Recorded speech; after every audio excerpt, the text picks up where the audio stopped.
y escogeremos la presentación.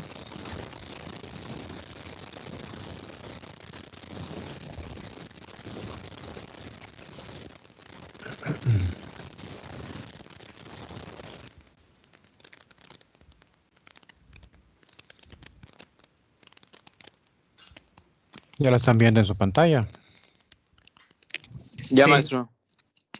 Ya, doctor. Muy bien. La clase pasada terminamos con inflamación aguda. Recordemos, repasando rápidamente, la inflamación aguda es un proceso en el cual predominan cambios vasculares, básicamente vasodilatación y aumento de la permeabilidad vascular, cambios celulares, básicamente reclutamiento de células, quimiotaxis y fagocitosis. Las células más importantes, no las únicas, ni siempre están presentes, pero bueno, las más importantes son los neutrófilos. Ya vimos las condiciones en las cuales puede haber otras células presentes. Y todo esto regulado, controlado, terminado por mediadores químicos que también ya hemos revisado. Vimos que la inflamación aguda tiene varios patrones. La inflamación serosa, la catarral que no menciona su libro, pero existe. La inflamación fibrinosa, la purulenta. En la purulenta se incluye el absceso y la úlcera. Pero se emocionó que papá le sonó su correa. Jóvenes, apaguen su micrófono. Ya es demasiado que estén platicando, se supone que están escuchando la clase. Y continúo dudando si están presentes. Se enteraron de un juez en Brasil que estaba con su toga y corbata y demás y se levanta y no tenía pantalones. No es mi caso, yo sí tengo pantalones, pues, pero no sé usted, no sé cuál sea la situación de ustedes, así que por favor, video encendido, micrófono apagado, recuérdenlo. Estoy viendo en la pantalla a alguien que tiene su video apagado. Así es que, bueno, continuamos. Les estaba diciendo a ustedes entonces que la inflamación aguda es regulada por mediadores químicos que ya hemos estudiado. Y que hay varios patrones de inflamación aguda. La serosa, la catarral, la fibrinosa, la purulenta, que incluye el absceso, y la úlcera. Y revisamos pues la importancia que tienen los mediadores químicos para los diversos cuadros clínicos. Eso ahorita vamos a ver un poco más adelante. Ahora vamos a ver inflamación crónica. Vean ustedes cómo su propio libro, para mi gusto, cae en contradicciones o no establece las cosas con la claridad que uno quisiera. Dice, es una respuesta de duración prolongada, semanas o meses. Lo puse en rojo y con signos de interrogación a un lado para enfatizar que yo considero es un error. Y recuerden la última figura que les mostré a ustedes, que la inflamación crónica puede comenzar como crónica desde el primer momento. Solo con eso, esta afirmación de su libro es falsa. Si ustedes quieren, lo que tendría uno que decir es que con frecuencia es de duración prolongada, pero en ocasiones comienza desde el principio siendo crónica. Y ya con eso tenemos que eliminar el concepto de tiempo. Pero vean, en los propios libros se cometen esos errores. En fin, la inflamación crónica, por supuesto, hay daño tisular y se acompaña de intentos de reparación. Esto no se entiende bien, hasta que veamos reparación lo vamos a comprender mejor. Y básicamente consiste en el depósito del tejido fibroso. Así que en la inflamación crónica, una de sus características que ya hemos mencionado varias veces es precisamente esa, el depósito de tejido fibroso. Vean ustedes cómo su propio libro continúa en flagrante contradicción, señalando que la inflamación crónica puede aparecer después de la inflamación aguda. Creo que eso lo pueden entender muchas personas. O, lo más importante, puede comenzar insidiosamente como una respuesta de bajo grado, sin ninguna manifestación de reacción aguda que la preceda. O sea, sin inflamación aguda previa, crónica desde el principio. Bueno, por eso hay que tener mucho cuidado cuando uno escribe las cosas, porque a veces lo que se escribe no tiene mucho sentido. Dicho lo anterior, vean ustedes esta tabla en la cual se pretenden establecer las diferencias entre inflamación aguda y crónica. Aquí hay algo importante que ya les he comentado. Los cambios vasculares son muy llamativos en la aguda y menos llamativos en la crónica. Eso ayuda mucho a distinguir la inflamación crónica, que tiene linfocitos por supuesto y es reciente, de la inflamación aguda con linfocitos, porque es una condición inmunológica o viral, y que por supuesto es reciente también. Esto es, la inflamación crónica de reciente aparición tendrá cambios musculares poco aparentes, mientras que la aguda los tendrá mucho más llamativos. Básicamente, los cambios musculares de los que estamos hablando son vasodilatación y aumento de la presión vascular. Y recordemos que el aumento de la presión vascular nos lleva a hinchazón. O sea, la aguda tiene mucho más hinchazón que la crónica. Los tipos celulares, pues ya los comentamos, el neutrófilo es el característico de la aguda, pero en ciertas circunstancias puede haber un predominio de linfocitos y eosinófilos. En la crónica, por definición, no debe haber neutrófilos, y sí podemos encontrar macrófagos, linfocitos, eosinófilos, células plasmáticas. Hay dice células epitelioides y gigantes. En realidad son formas especiales de macrófagos.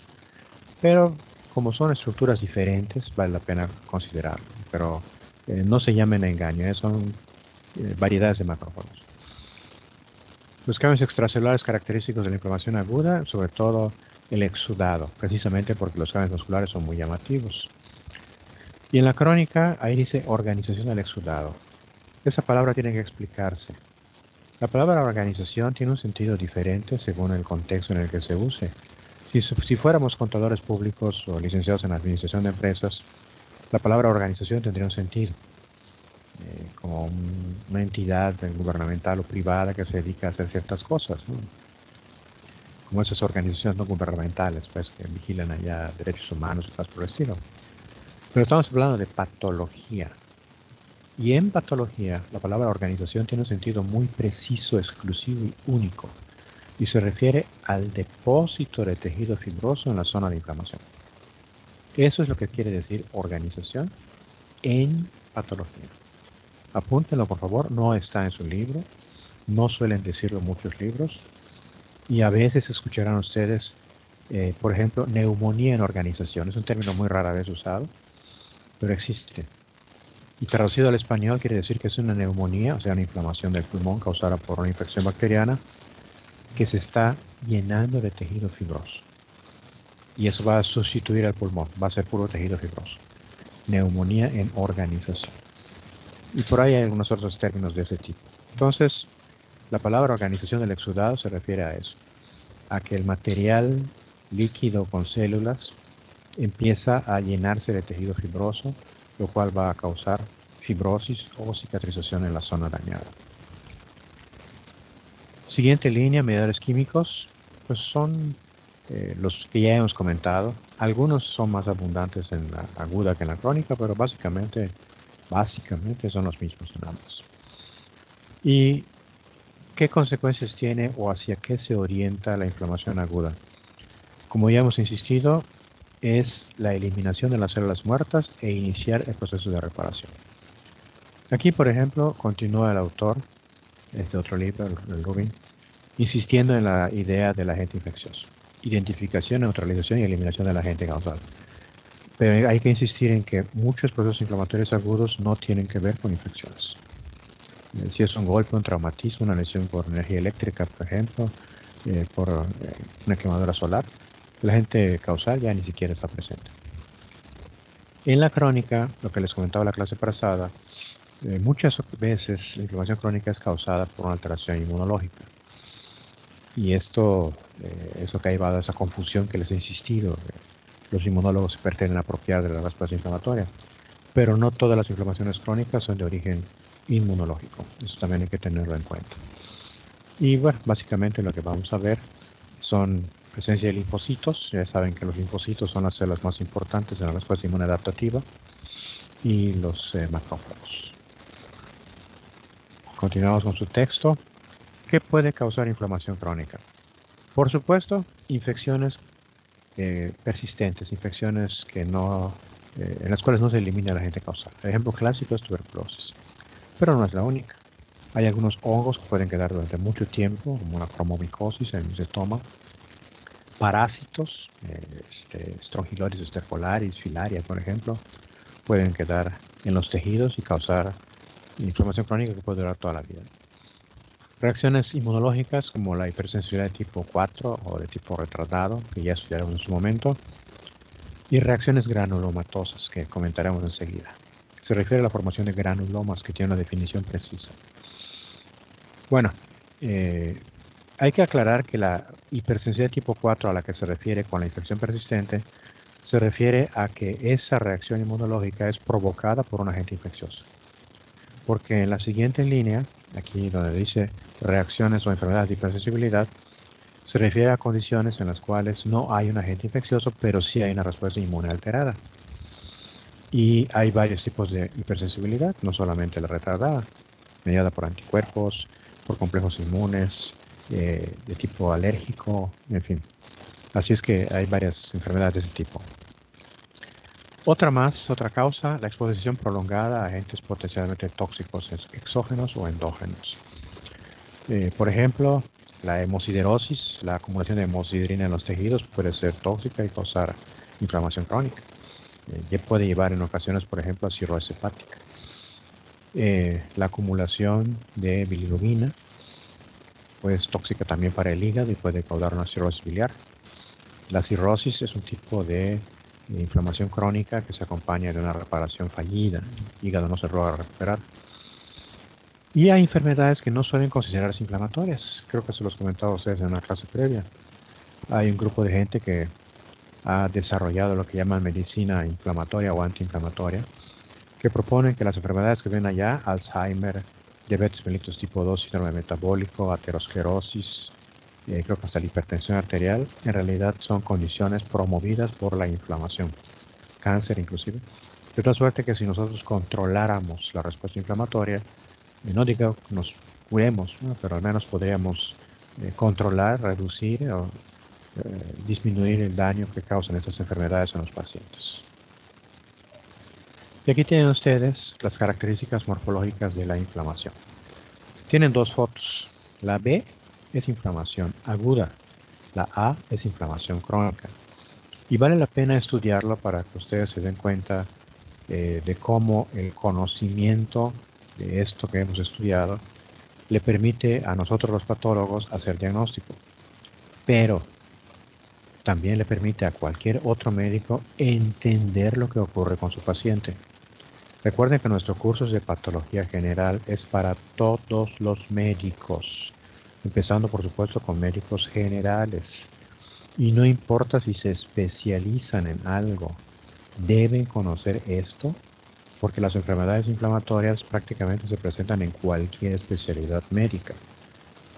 El hecho de que no vean cortes histológicos no significa que no entiendan lo que esté pasando.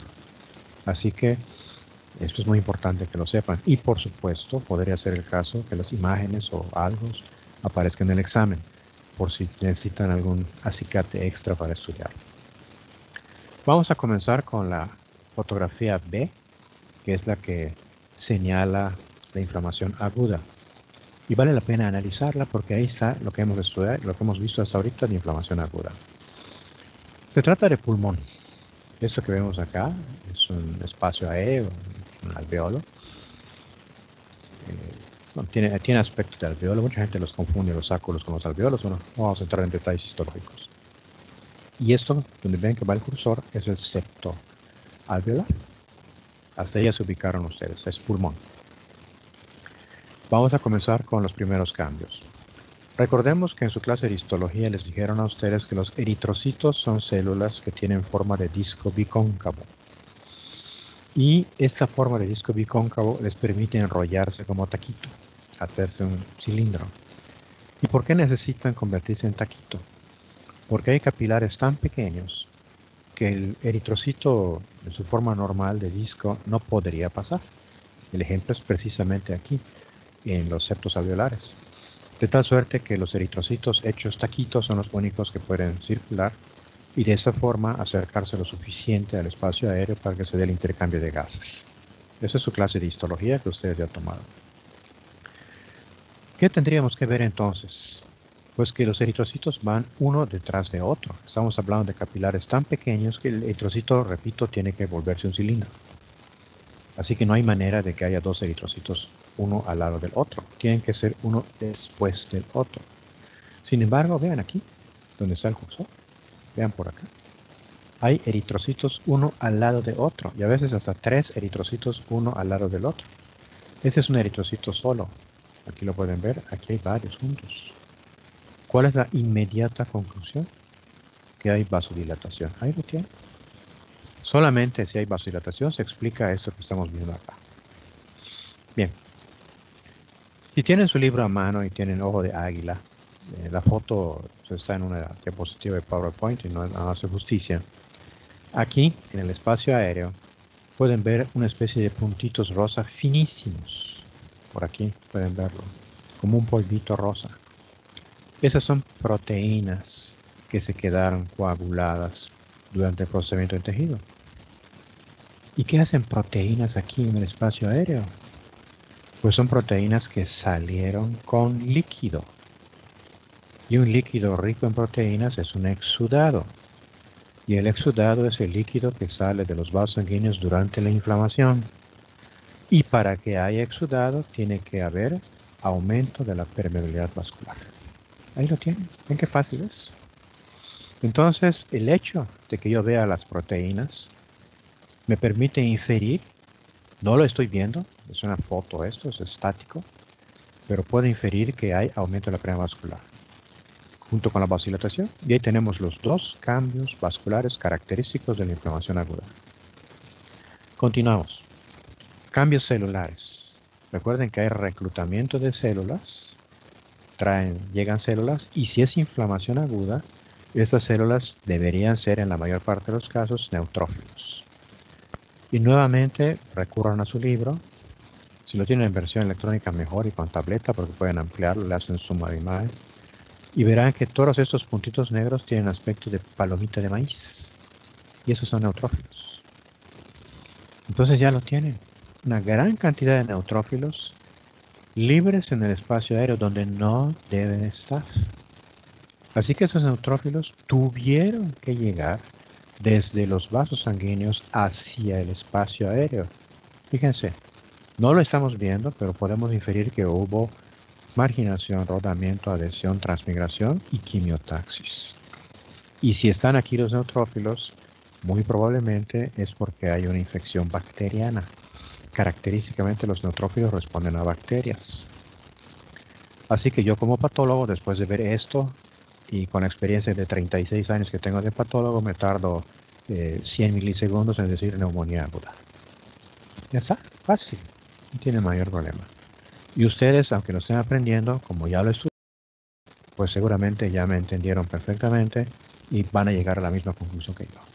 Una inflamación aguda. Y ese tipo de inflamación es característico de las infecciones bacterianas del pulmón. ¿Hasta aquí alguna pregunta? ¿Alguna duda? ¿Algún comentario? Nada. Bueno.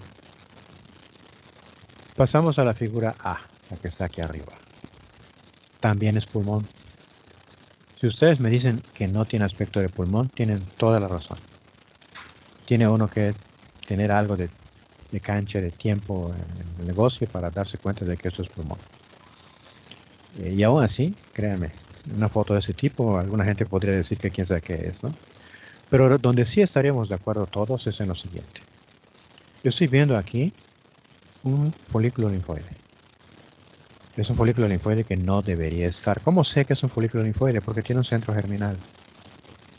Ya con esto, sé que esto es un cúmulo de células B, linfocitos B, porque son los que forman los folículos linfoides.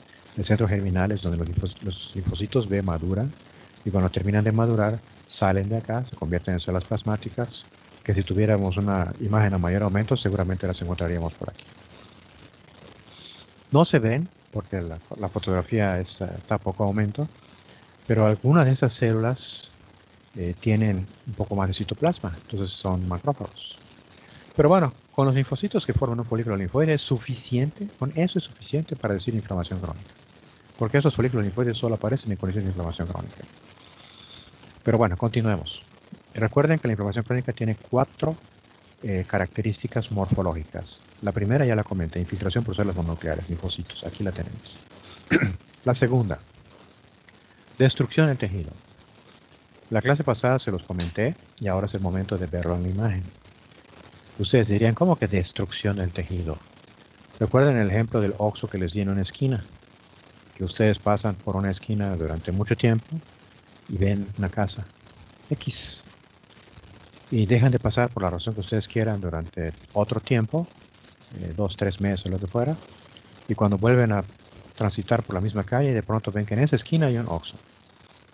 Bueno, ¿y qué tuvo que pasar para que el Oxxo esté ahí? Pues tuvieron que destruir la casa anterior y construir el Oxxo.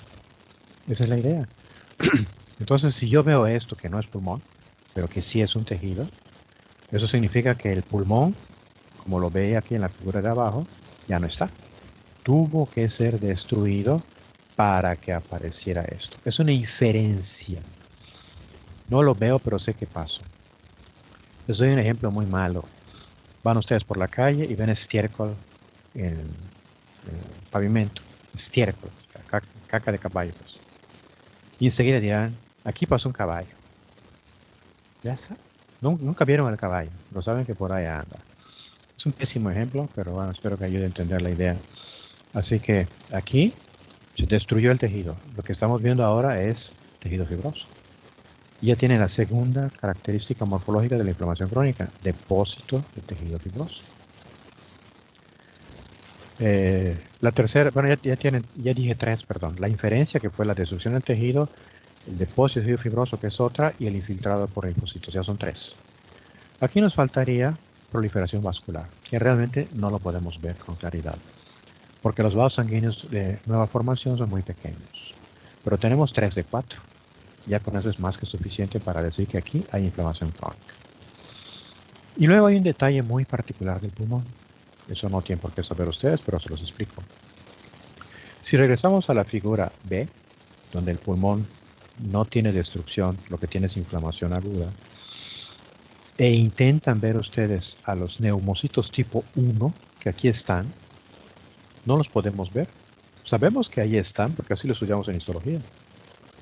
Pero para poder verlos necesitaríamos una fotografía tomada a un aumento muchísimo mayor. Son células muy delgadas, muy planas, que apenas se alcanzan a ver aún con grandes aumentos con microscopio óptico. Regresamos a la figura A de inflamación crónica. Vean estas cosas que están aquí, en la superficie de estos espacios aéreos. Sí se ven. Son tipo 2. Ahora, estas son células cúbicas. Entonces los patólogos a esto le llamamos metaplasia cuboide, porque los neumocitos tipo 1 que estaban fueron sustituidos por neumocitos tipo 2.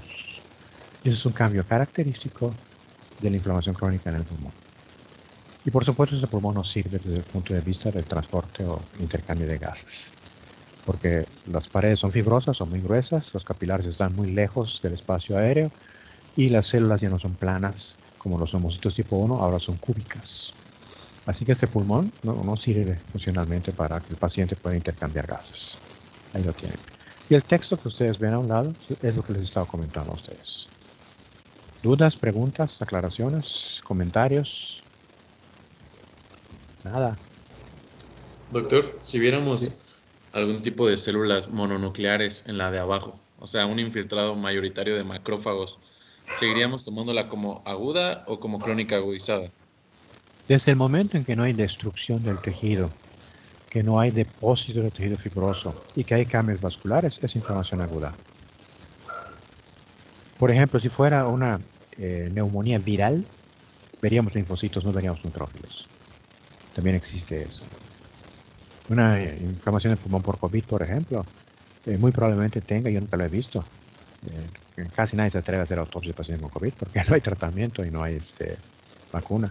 Se considera una enfermedad clase 4 desde el punto de vista infeccioso, o sea, gravísima. Pues. Pero bueno, sin haber visto una autopsia de COVID o un pulmón de paciente con COVID, les puedo asegurar que básicamente son linfocitos lo que tienen, porque es lo que uno encuentra en ese tipo de lesiones. No sé si eso aclara tu duda. Sí, sí, doctor, gracias. Muy bien. ¿Alguna otra pregunta? ¿Comentario? Nada. Bueno. Bien. Les comenté a ustedes en algún punto que los macrófagos son células extraordinariamente importantes que requieren un capítulo especial que se les ha negado en los libros de fisiología, histología y patología. Y como ustedes pueden ver, los macrófagos hacen muchas cosas. Ya habíamos hablado de que son fagos, destruyen tejido, destruyen células muertas. son carroñeros, no es que maten, pero se eliminan los cadáveres. Los neutrófilos tienen una actividad fagocítica mucho más potente que la del macrófago. Pero bueno, el caso es que los macrófagos, como ven, pueden secretar citocinas, factores de proliferación. Por supuesto, destruyen microbios si es que están presentes y células muertas. Y pueden activar a otras células, sobre todo linfocitos T. Ahorita lo vamos a ver.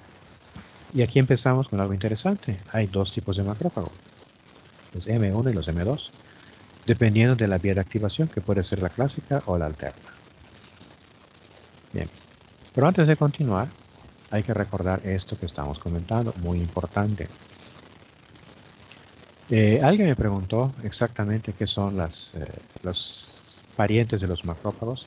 Aquí hay una respuesta, aunque es una respuesta así medio extraña, ahorita se las comento. De la médula ósea salen células. En la médula ósea hay monoblastos. Está la célula hematopoyética madre, que puede dar origen a los granulocitos y a los monocitos. Recuerden que hay una unidad formadora de colonias de granulocito macrófago. Esta unidad formadora de colonias de granulocito macrófago tiene dos tipos de hijitos, ¿no? La unidad formadora de colonias de granulocito y la unidad formadora de colonias de monocito. La unidad formadora de colonias de monocito dará origen a los monoblastos. Todo esto en la médula ósea. Y cuando el monoblasto sale de la médula ósea, se convierte en monocito en la sangre. No sé si cambie su función, si se hace más potente o algo. Tampoco he leído específicamente que tenga actividad fagocítica en el interior de la sangre mientras está circulando. Es posible que sí. Pero lo que nos interesa a nosotros es que cuando el monocito sale de la circulación, cambia de nombre y cambia de funciones o adquiere más funciones. Ahora se va a llamar macrófago. Y hay dos tipos de macrófagos en los tejidos. El macrófago residente, el macrófago fijo, que llaman algunos, son células, en los libros viejos de histología, células propias del tejido conectivo. Esas contradicciones en los mexicanos de histología. Y ese macrófago fijo o macrófago residente es el macrófago centinela del que ya hablamos. El que está en un tejido normal hasta el momento en que ocurre una lesión o llega un agente infeccioso. En ese momento, esa es célula centinela.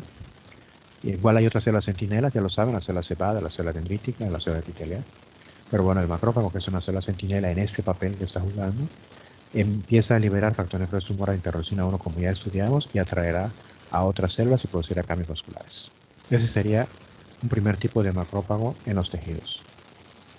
Otro tipo de macrófago en los tejidos es el macrófago transitorio, el que llega precisamente cuando hay inflamación, cuando hay presencia de agentes infecciosos. Ese no estaba en el lugar, sino que fue atraído. Ya saben que primero llegan los neutrófilos, después llegan los macrófagos. Así que los dos son macrófagos, los dos. Solo que uno está fijo, de centinela, y otro va a llegar si se requiere. Hasta allá. Ahora bien, comentábamos en una clase pasada que hay células en diversos tejidos que son parientes de los macrófagos. Las células de Kupffer en el hígado, la célula mesangial en el corpúsculo renal, la microglia en el sistema central, el osteoclasto en los huesos, los macrófagos alveolares libres en el pulmón, en las cavidades pleural, peritoneal también hay macrófagos libres, no son alveolares, ahí son macrófagos libres nada más, etc. Entonces, como ustedes pueden ver aquí, se propone que esas células vienen desde el saco vitelino. En realidad, las células de la médula ósea también salen del saco vitelino.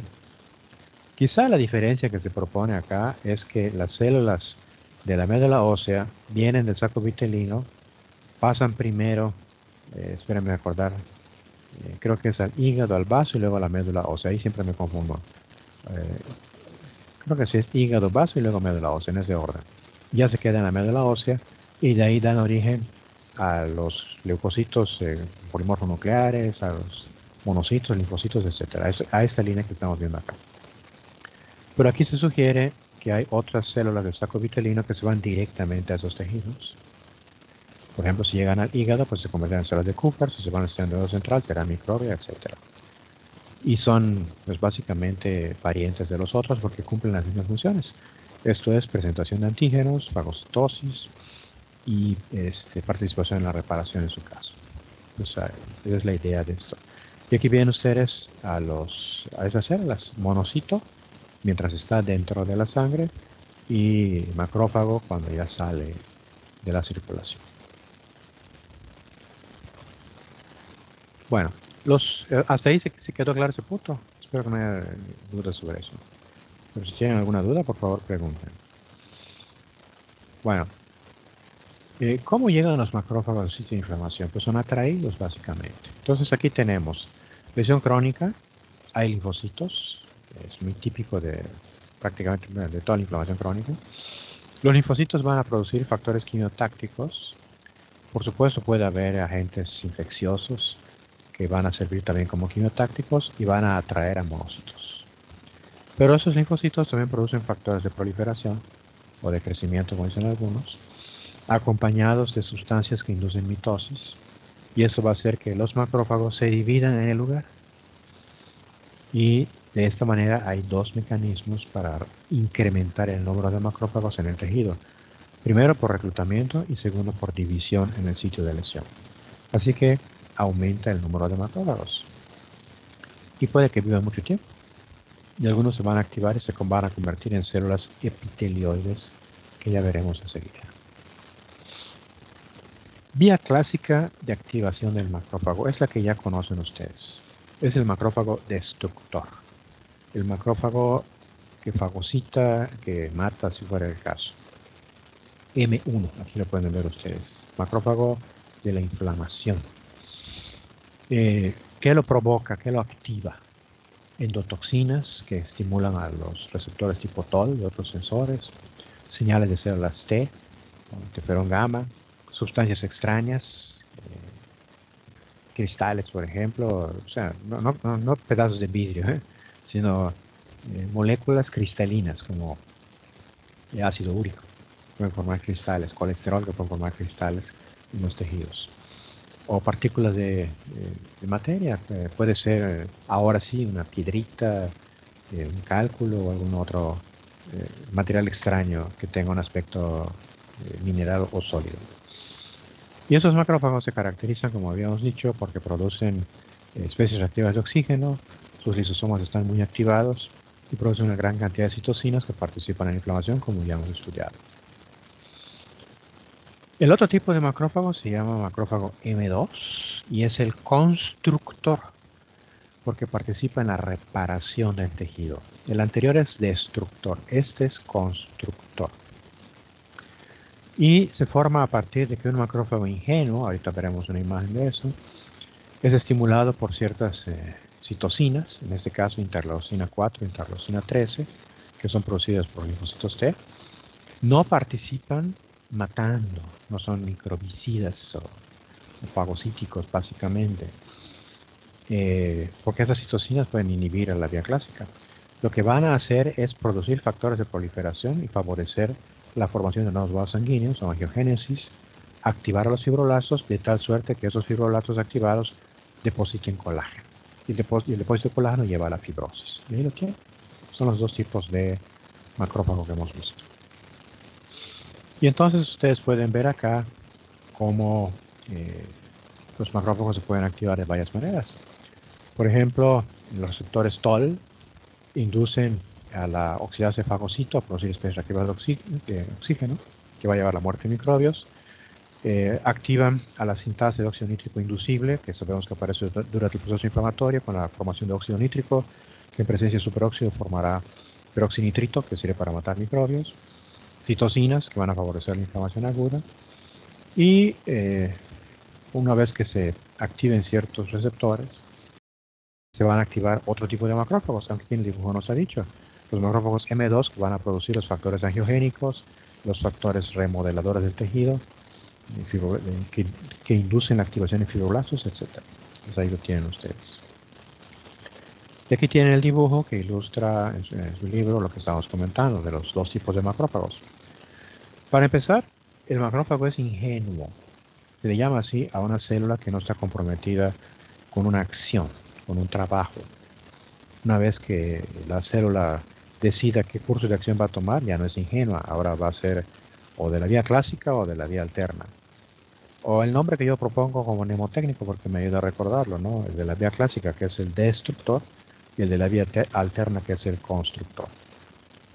Y vean cómo el macrófago ingenuo, si se somete a la estimulación de interferón gamma, se bloquea su conversión a M2 y se activa su conversión a M1. Interferón gamma convierte al macrófago ingenuo en M1. Y el M1, que es el destructor, producirá especies reactivas de oxígeno y de nitrógeno, libera enzimas lisosomales, va a ser capaz de matar y de fagocitar, libera otras quimiosinas, interleucina 1, 12, 23, que van a producir inflamación. Por otro lado, acabamos de decirlo, si lo que hay presente es interleucina 4 o 13, impiden que se forme el M1 y favorecen que se forme el M2. Y al aparecer el macrófago M2, entonces este macrófago M2 libera factores de proliferación, factores de crecimiento de proliferación y transformación beta que induce fibrosis y reparación del tejido, o interleucina 10, o el mismo factor de transformación beta que puede inducir el apagamiento de la respuesta inflamatoria.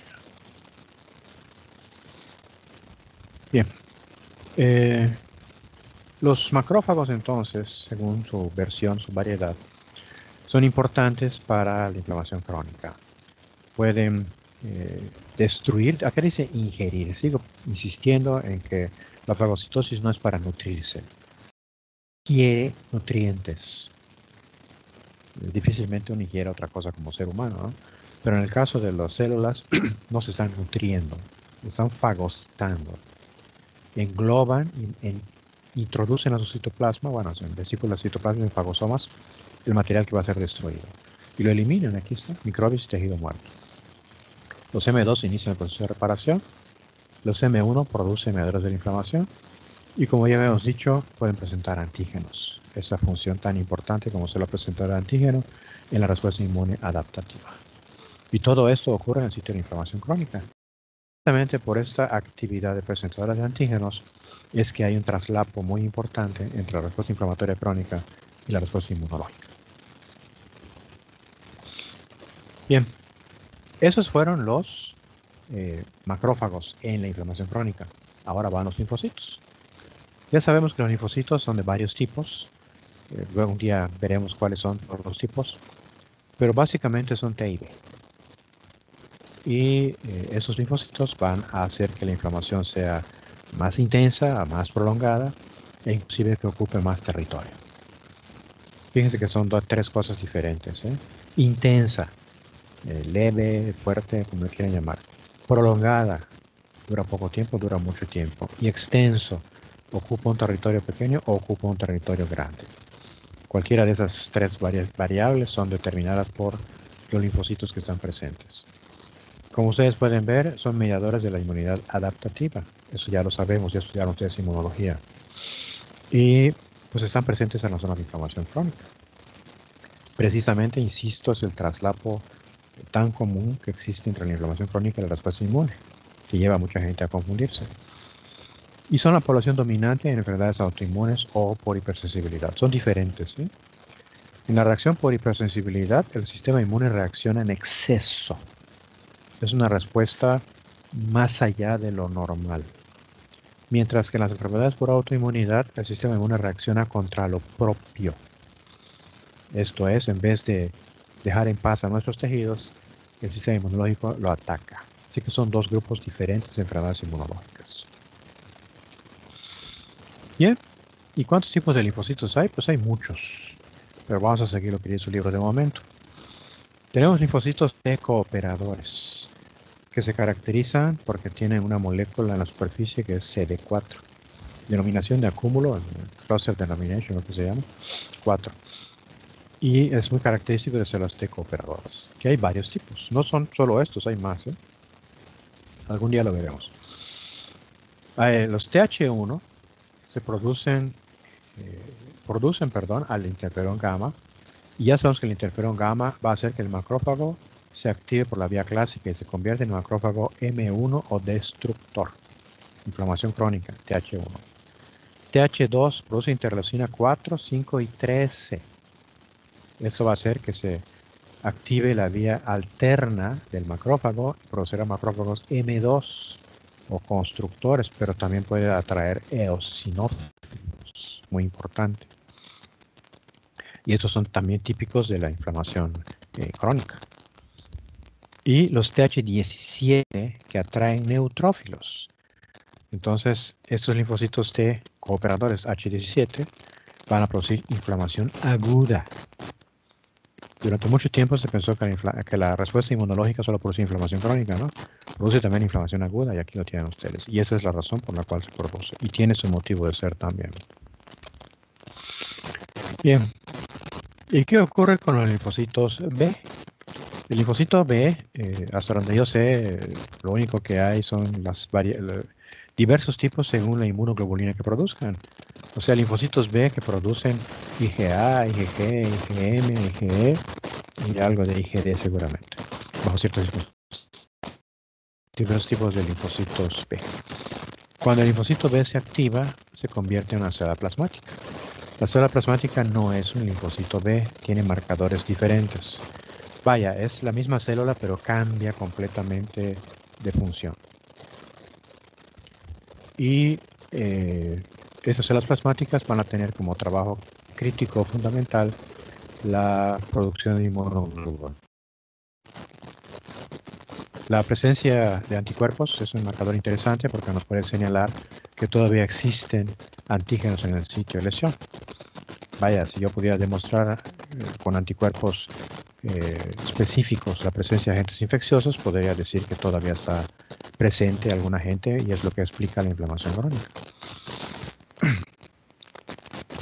Bien, en algunas ocasiones se acumulan tantos linfocitos B que se forma tejido linfoide, lo que vimos en la foto anteriormente. Y parece un folículo linfoide. Aquí dice lymph node, ¿no? Pero bueno, la traducción sería folículo linfoide. Lo que vimos exactamente en la foto del pulmón con inflamación crónica que vimos anteriormente. Y el hecho de que se vea el folículo linfoide es un dato inequívoco de que hay inflamación crónica y además, como lo dice acá, de que va a durar mucho tiempo, que ya tuvo mucho tiempo de evolución y que va a seguir todavía más tiempo. Es más, si somos un poquito exagerados, podríamos decir que no hay remedio, esa inflamación ahí se va a quedar. Una vez que se destruyó el pulmón, no hay manera de volver a armarlo. Tejido pulmonar destruido, así se queda hasta que el paciente se muera con su pulmón o le hagan trasplante de pulmón. O sea. Y bien, y ahí tienen las interacciones en la inflamación crónica entre linfocitos y macrófagos. Y es una especie de círculo de retroalimentación. El macrófago se activa por la vía clásica. Ya saben que se produce ese interferón gamma que lo convierte en M1. Entonces va a producir citocinas de la inflamación aguda. Y él mismo va a tener mayor actividad fagocítica. Pero no solo eso. Produce citocinas, quimiosinas, interleucina 1, factor de arresto tumoral, que atraen a los neutrófilos. Entonces ahí tienen el lado de la inflamación aguda con el macrófago M1. Estos macrófagos M1 activan a linfocitos que estaban ingenuos con interleucina 12, 6 o 23 y además presentan antígenos, como pueden ver. Entonces el linfocito se activa y según el tipo de linfocito podemos tener activación de neutrófilos u otras células, otros macrófagos. Por ejemplo, si son TH1 activa macrófagos y si es TH17 activa neutrófilos. Y aquí lo tienen ustedes. Y estos linfocitos activados nuevamente producen interferón gamma que activa a los macrófagos y los convierte en M1. Y ahí tienen ustedes el círculo vicioso en este caso relacionado con la interacción entre linfocitos y macrófagos. No acaba ahí la historia. Hasta ahorita hemos mencionado dos tipos de células en la inflamación crónica: macrófagos y linfocitos. Son las células mononucleares en las que uno siempre piensa cuando habla de inflamación crónica. Pero hay más células. Tenemos a los eosinófilos. Ya los habíamos comentado alguna vez. El eosinófilo se encuentra en reacciones alérgicas. Dicho de otra manera, como dice aquí, reacciones inmunológicas mediadas por inmunoglobulina E. Es una reacción alérgica. Y en infestaciones parasitarias. Así que cuando encontramos un tejido lleno de eosinófilos, los famosos patólogos, al médico tratante que estamos frente a una respuesta alérgica o quizá haya un parásito por ahí. Y el hecho de que haya eosinófilos se debe a que se liberan quimiosinas que los atraen. Y se acordarán de una de ellas, la eotaxina. La eotaxina es una quimiosina importante que ya habíamos comentado. Además de los eosinófilos tenemos células cebadas, que también pueden estar presentes o incrementar su número en la zona afectada. Ya sabemos que la célula cebada libera mediadores químicos que participan en inflamación aguda y en inflamación crónica. Y aquí viene algo muy interesante. Su libro dice que puede haber neutrófilos. Dice, muchas formas de inflamación crónica continúan mostrando neutrófilos, ya sea inducidos por microbio o por mediadores que los activan. Y a esto se le ha llamado inflamación aguda sobre crónica, o algunos dicen subaguda. En algún momento en una clase pasada me adelanté un poco a esto y es el momento de aclararlo. Yo mismo durante muchos años usé esos términos, inflamación subaguda, inflamación crónica agudizada, inflamación aguda y crónica, porque veía esta condición. Datos de inflamación crónica, repito una vez más, destrucción del tejido, presencia de linfocitos, macrófagos, quizás hasta folículos linfoides, proliferación de vasos sanguíneos, todo lo típico de la inflamación crónica, pero con neutrófilos. Hasta que algún día, viendo un libro de patología quirúrgica, el doctor Rosay Ackerman, bueno, Rosay era el editor, o todavía es el editor, el doctor Lauren Ackerman fue el primer editor del libro, entonces el libro se llamaba el Ackerman y al paso de los años ahora se llama el Rosay. Esa es la Biblia de nosotros los patólogos, patología quirúrgica, que decía que, bueno, no nos dejamos de tonterías. ¿Para qué vamos a estar inventando categorías como las que he comentado, ¿no? Subaguda, crónica agudizada, aguda sobre crónica, son dos. Aguda y crónica se acabó la historia. Agudas hay neutrófilos y crónicas, si analizo y veo fibrosis, destrucción del tejido, etcétera, pues ya le llamaré crónica. Pero si hay neutrófilos, es que es aguda la situación.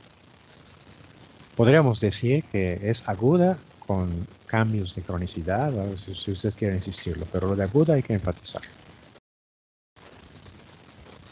Es una solución al asunto. Bien. Y no todo acaba con las células que hemos comentado, el linfocito, macrófago, eosinófilo, célula cebada, también el fibroblasto. Porque si bien son muchas las células que pueden producir colágeno, el fibroblasto es la célula más importante en el depósito de tejido fibroso. Y recordemos que el depósito de tejido fibroso es precisamente una de las 4 características que definen la inflamación crónica. El fibroblasto es una célula muy interesante. Quizá no tan interesante como el macrófago o la célula endotelial, pero ciertamente muy, muy interesante. Digo quizá porque nuestra ignorancia es profunda y puede que no la entendamos. Por darles un susto, he leído en alguna ocasión que el fibroblasto podría derivar de la médula ósea, agárrense ustedes. No es estrictamente una célula de tejido conectivo, sino que viene de la médula ósea y se queda en el tejido. No he vuelto a leer otro artículo que lo corrobore, pero bueno, algún hereje por allá propuso esa idea. Y otra cosa importante es que en el tejido conectivo hay fibrocitos, que sería el fibroblasto maduro, que solo produce colágeno, y lo que llamaríamos el fibroblasto, o célula madre del tejido conectivo. En realidad, como la palabra fibroblasto se ha quedado para la célula ya madura, aunque el concepto es equivocado, que no es un blasto, preferimos decir célula madre del tejido conectivo. Y para que se espanten más todavía, esa célula madre del tejido conectivo, que se ve idéntica a un fibroblasto en un corte histológico, hay que recurrir a técnicas especiales para saber cuál es cuál. Repito una vez más, esa célula madre del tejido conectivo puede dar origen a fibroblastos, por supuesto, es lo que estamos hablando, pero también a condrocitos, osteocitos, tejido adiposo, legiomiocitos o células de músculo liso y miofibroblastos. 6 tipos de células diferentes, derivadas de la misma célula madre. Y eso es muy importante porque nos permite entender por qué en algunas ocasiones un cartílago se convierte en hueso. Les di el ejemplo a ustedes de la metaplasia ósea en la laringe de los viejos, o de la metaplasia ósea en los cartílagos costales de los viejos también. ¿Cómo es posible que aquella laringe de cartílago hialino se convierta en hueso? Pues es muy posible, porque al fin y al cabo el condrocito es primo hermano del osteocito. Lo único que hace falta es cambiar la presión de oxígeno presente. Si hay muy poco oxígeno y tiene condronectina, la célula madre se convierte en condrocito. Pero si hay mucho oxígeno y hay osteonectina u osteopontina, la célula madre se convierte en osteocito. Y luego hay células madre de tipo cartilaginoso que bajo un estímulo diferente se convertirán en células madre de tejido óseo. Así que esa es la explicación para este tipo de cambios que hay. ¿Hasta aquí alguna duda, comentario? Creo que estoy diciendo muchas cosas, espero no enredarlos. ¿Queda claro más o menos? Sí, doctor. Bueno, entonces en el dibujo, en la foto, perdón, que es una foto tomada con microscopio electrónico de transmisión, y el texto que ven abajo, ven ustedes que el fibroblasto produce una gran cantidad de matriz, puede producir las fibras elásticas, las fibras colágeno sobre todo, y también algún mediador químico. Vean ustedes, interleucina 6, 8, ciclooxigenasa 2, no es un mediador químico en sí, es la enzima que produce las prostaglandinas, prostaglandina E2, etc. Ahí tienen ustedes. Bien, la inflamación crónica típicamente consiste en las 4 cosas que ya hemos comentado. Repito, es el cansancio y el hastío. Infiltración por células mononucleares, destrucción del tejido, proliferación vascular y depósito de tejido fibroso. Hay una variante de inflamación crónica que se llama granulomatosa. Y se llama así porque forma gránulos. O granitos, como diríamos en español común y corriente, ¿no? Gránulos. Este tipo de inflamación se llama así porque tiene una gran cantidad de macrófagos activados. Aquí viene un punto importante. Recuerden que el macrófago, cuando sale del vaso sanguíneo, era monocito dentro del vaso y al salir se convierte en macrófago. Generalmente es un macrófago que tiene que desplazarse al sitio de lesión y mientras se desplaza no hace gran cosa. Cuando llega al sitio de lesión, ahora sí a trabajar, entonces tiene que activar. El macrófago activado se le da otro nombre, que es el de célula epitelioide. Aquí lo pueden ver abajo, está en su libro. Y esto porque se parece a una célula epitelial. Y esta conversión en célula epitelioide significa en términos concretos que se hace más grande, tiene más citoplasma y es más activo. Su potencia fagocítica, su potencia de productor de quimiosinas, etcétera, es más intensa. Esa es la idea. Y aquí yo lo comparo, si a ustedes les gustan los animes, con aquel Son Goku de Dragon Ball. No se le llegaron a ver, está medio vieja la serie, pero bueno. ¿Se acuerdan que era un Super Saiyajin o un Saiyajin? Y cuando se enojaba se convertía en un Super Saiyajin, se hacía más grandote y más fuerte y más poderoso. Y mientras más le pegaban, más fuerte se hacía el Son Goku. Pues hagan de cuenta que el macrófago es una especie de Saiyajin que cuando se activa se hace grandote y más destructor. Esa es una imagen chafa, pero creo que ayuda a entender la idea. Pero no solo eso. No solamente son células epitelioides, sino que también se pueden fusionar. Y entonces van a formar células gigantes multinucleadas. Por eso les decía hace un rato que esas células epitelioides que mencionaba su libro o las células gigantes multinucleadas no son más que versiones de macrófago o variedades de macrófago. Variedades activas, pues, potentes, pero variedades al fin y al cabo. Ahora, hay 2 tipos de granuloma. Y aquí viene el motivo para que yo insista en que la inflamación no es parte de la respuesta inmune. La inflamación es una entidad propia, diferente de la respuesta inmune, pero se sobreponen, se traslapan bastante en muchas ocasiones. Hay un tipo de granuloma que se llama de cuerpo extraño.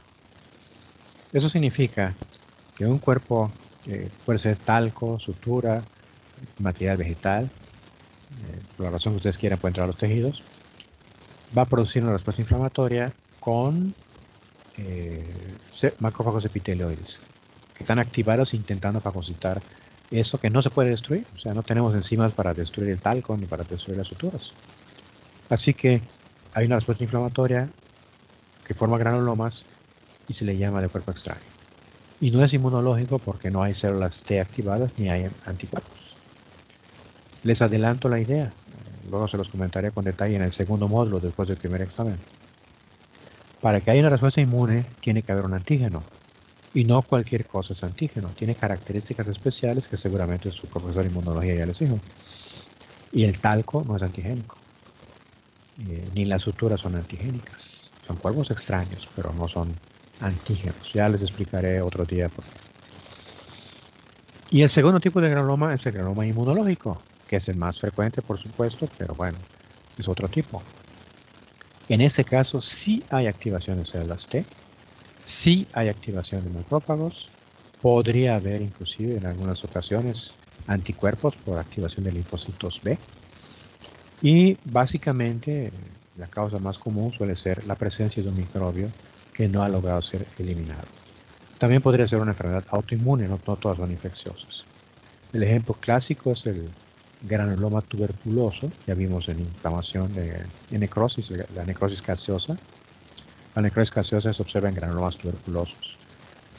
Y este granuloma tuberculoso se caracteriza porque hay restos de microbio o bacilos completos, como sea, que no pueden ser eliminados, pero lo que produce la destrucción del tejido no es el bacilo, es la respuesta inmunológica contra el bacilo. Y bueno, los macrófagos activan a la célula T a producir citocinas. Las citocinas pueden ser interleucina 2, que activa a otras células T, o interferón gamma, que activa a los macrófagos. Todas estas moléculas se las tienen que aprender, son pregunta de examen, no se les olvide. Y aquí tienen ustedes un granuloma tuberculoso, o al menos uno que parece tuberculoso. Esto es algo muy importante porque aunque los granulomas tuberculosos son bastante típicos, hay otras enfermedades, por ejemplo por hongos, citoplasma, que pueden tener una morfología muy parecida. Tenemos en este granuloma una zona de necrosis gaseosa en el centro. Aquí, para que nos orientemos, los puntitos negros son los núcleos. Entonces aquí no hay núcleos, aquí solo se ve un material medio fibroso. Esa es la zona de necrosis gaseosa. Y luego vemos núcleos alrededor. El aumento es muy malo, así es que es un poco de adivinanza, se los concedo a ustedes. Pero vean que los núcleos están separados entre sí, bastante. Eso significa que cada núcleo está rodeado por mucho citoplasma. Así que esas son las células epitelioides, son macrófagos activados, acá, alrededor. Después tenemos células gigantes. Estas son las células, hay muchos tipos de células gigantes, célula gigante de Wartin-Finkeln, célula gigante de Touton, por ejemplo, y la célula gigante de Langhans, que es esta que estamos viendo acá. Langhans, no. Sí, Langhans. Yo siempre me confundo ya, Langhans. Bien, ¿cómo la reconocemos? Porque tiene muchos núcleos, 40 o 50 núcleos, dispuestos en forma de herradura. Aquí lo tienen, vean, como una letra C. Una letra C, una letra C, una letra C. Puede ser más grandota una que la otra, pero el truco es que tiene muchos núcleos y un solo citoplasma. Entonces es una célula gigante multinucleada que procede de Langhans. Y esta es muy característica de la infección tuberculosa. Y el otro componente son los linfocitos que están acá. ¿Y cómo sabemos que son linfocitos? Pues porque están muy cerca unos de otros, los puntitos negros, los núcleos. Y sabemos que los linfocitos tienen muy poco citoplasma. Así que si tienen poco citoplasma, los puntitos negros van a ser mucho más juntos. Así que aunque no veamos con claridad a la célula, podemos suponer que esos son linfocitos, que esos de acá son células epitelioides. Estas son células gigantes, no hay la menor duda. Y aquí está la necrosis gaseosa. Nota de prevención. Este es un tipo de granuloma, el tuberculoso. Hay muchos tipos de granulomas, no son, varios, pues 6, 8 tipos de granulomas diferentes. Y para que sea granuloma solo hace falta un tipo de célula, la célula epitelioide. No hay un acuerdo sobre el número de células epitelioides. Hay un tipo de silogismo que se le llama sorites, son silogismos incompletos. Esos silogismos te hacen una proposición, pero no te llegan a una conclusión clara. Y un tipo de silogismo de este tipo es el siguiente. ¿Cuántos granos necesitamos? ¿Cuántos granos de arroz necesitamos para tener un montoncito de granos de arroz? Si ustedes me dicen que con un grano hay un montoncito, creo que mucha gente no estaría de acuerdo con ustedes, empezando conmigo. Con 2 granos tenemos un montoncito, pues tampoco, ¿no? Con 3 granos y así vamos aumentando. Quizá cuando lleguemos a 10 o 15 granos ya tenemos un montoncito. Pero exactamente en qué momento brincamos la frontera de un número X de granos a otro número y decimos allá tenemos un montoncito, no hay manera de precisar. Ese es un argumento de tipo Sorites que les digo a ustedes en lógica. Pues aquí aplica. Estoy afirmando que necesitamos células epitelioides. Ahora, ¿cuántas hacen un granuloma? No hay libro que se los diga a ustedes. Varias. ¿Cuántas? ¿Quién sabe? Pero si vemos un montoncito, algún autor se atrevió a lanzar allá que 10. Con 10 que tenemos, 10 que veamos es suficiente.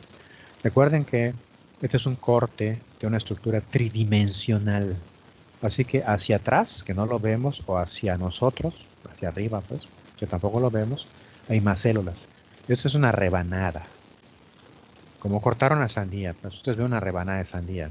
Instintivamente ya saben por experiencia que no es la sandía completa, es la rebanada de una sandía. Bueno, aquí es lo mismo que tienen que pensar, esta es la rebanada de un granuloma. Así que hay más granuloma por delante y por detrás. Entonces, si vemos 10 células aquí, quiere decir que hay muchas más. Hay 50, 60, 80, qué sé yo, células. Y bueno, algún autor les decía, por ahí se aventó con la idea de que al menos 10 de estas células son suficientes para albergar granuloma y que no es necesario que haya necrosis, células gigantes ni linfocitos. Con los puros células epiteliales es suficiente. Y esto sí ocurre en ciertas enfermedades. Pero eso ya es muy de especialidad, no se los voy a comentar a ustedes, solo les quiero aclarar este punto. Insisto, vuelvo a repetir. La descripción clásica de granuloma involucra la presencia de células epitelioides y linfocitos, necrosis y células gigantes. De los 4, solamente las células epitelioides son suficientes para poder diagnosticar que se trata de un granuloma. Los otros pueden estar o pueden no estar. Claro, si lo vemos todo junto, pues maravilloso, no hay la menor duda, ¿no? Bien. Y aquí ya está descrito el texto. ¿Dudas, preguntas, aclaraciones, comentarios? ¿Alguien tiene alguna duda?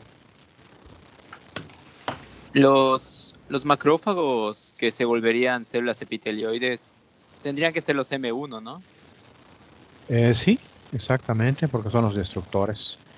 Es poco probable que un M2, que es constructor, necesite convertirse en una célula más grande. De hecho, en algunas ocasiones he tenido la oportunidad de ver dentro de una célula gigante cristales de talco, por ejemplo. Eso nos habla de que hay un intento por destruirlos, cosa que no consiguen. Y los macrófagos residentes, como las células de Kupfer, por ejemplo, no pueden volverse células gigantes, ¿no? Podría ser el caso. No es lo habitual, pero hay infecciones granulomatosas en el hígado que pueden tener ese aspecto. Gracias. Sí, vale. Bien, aquí tienen ustedes, si no hay otra pregunta. Doctor, Sí, escucho.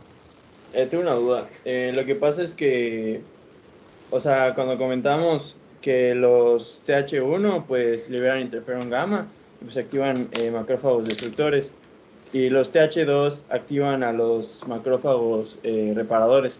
Pero en el libro igual menciona que los TH2 son muy importantes para la defensa cuando hay infecciones por el mintos y por alergias. Entonces Exacto, no me explico cómo los... Porque activan a los eosinófilos. Los TH2 activan a los eosinófilos. Ah, ok. Cuando veamos alergia, hipersensibilidad tipo 1 de inmunopatología en el siguiente módulo, vamos a ver eso. Eso no se los dice su libro allá. Pero si te vas a alergia, ahí ves que las alergias comienzan porque hay una falta de control o de regulación de los linfocitos TH2. Ok, doctor, gracias. Bien, si no hay otra pregunta, ¿nadie más? Con toda confianza, no se les olvide. Tienen ustedes una pequeña lista de granulomas de diversos tipos. Vean ustedes la tuberculosis, que es el ejemplo clásico, la lepra, hay una lepra granulomatosa, sífilis, enfermedad por arañazos de gato, sarcoidosis, enfermedad de Crohn. Todos ellos tienen diversos tipos de granulomas y un patólogo experto, hay que conocerlos bien, puede orientarse sobre qué tipo de lesión granulomatosa tiene. Y la importancia de la lesión granulomatosa es esta, que es el único tipo de inflamación que en medio nos puede orientar sobre el agente causal. Recuerden que la definición de inflamación nos dice que es inespecífica. Bueno, yo se los dije a ustedes, es inespecífica. Que ustedes pueden ver una zona de inflamación aguda o crónica normal y no pueden saber qué la produjo. Pueden suponer, pueden sospechar. Si es aguda con mucho neutrófilo, puede ser bacteria, pero igual podría ser traumática o tóxica por agentes químicos, etc. Entonces, no les ayuda realmente a saber cuál es el agente causal. En la inflamación crónica, la forma granulomatosa es así, puede ayudar. Y aún así, no es de 100%, porque, por ejemplo, si es sífilis o tuberculosis, hay que demostrar la presencia del agente infeccioso para estar seguros de que realmente es sífilis o tuberculosis. Esa es la idea. Y bueno, la enfermedad por araña de gato es por una infección bacteriana producida por la zarpa del animal que causa lesiones y inocula el bacilo. No solo es el gato, también puede haber casi cualquier animal que produzca lesiones en la piel con sus garras. Puede hacerlo, ¿no? Arañazos de perro y algunas otras por ahí. En fin. Y aquí tienen ustedes algunos ejemplos de granulomas. En la A tienen ustedes a la lepra. En la B tienen la sarcoidosis. En la C tienen la santogranulomatosa. No digan shanto, porque no es maya. Es santogranulomatosa. Y aquí un parásito que es un gusano, Clonorchis sinensis, una fasciola hepática que puede causar lesiones extensas. No me voy a meter en ellos, esto es para especialistas, pero sirva para que ustedes vean a las células grandes, enormes, que son macrófagos activados. Solamente para darles una idea, aquí no hay necrosis, no hay células gigantes, son macrófagos activados con diversos patrones o características. Por ejemplo, aquí son muchísimos citoplasma de tipo espumoso. Aquí la distribución en el tejido, en la piel, eso es piel, aquí ven la epidermis, que afecta sobre todo nervios, es muy sugerente, nervios y anexos de la piel. Puede encontrarse en la glándula sudorípara, en el folículo piloso, muy llamativo de lepra, etcétera, etcétera. Y se acabó. Esto es lo de ese tipo. Se acabó aquí con lo de inflamación crónica. ¿Dudas, preguntas, aclaraciones, comentarios, reclamaciones?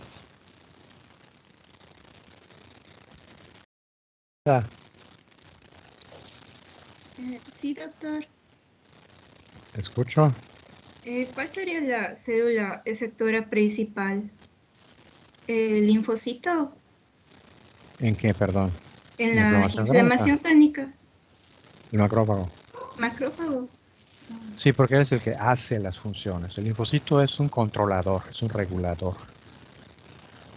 Entonces, si me preguntas por célula efectora, Ajá, efecto. la que actúa es el macrófago. Ah, Si preguntas por la célula reguladora, es el linfocito. bien. Entonces, Gracias. ¿okay? Sí. ¿Alguna otra pregunta? Veo unas manitas. Eric levantó su manita primero. Nadie. Irene.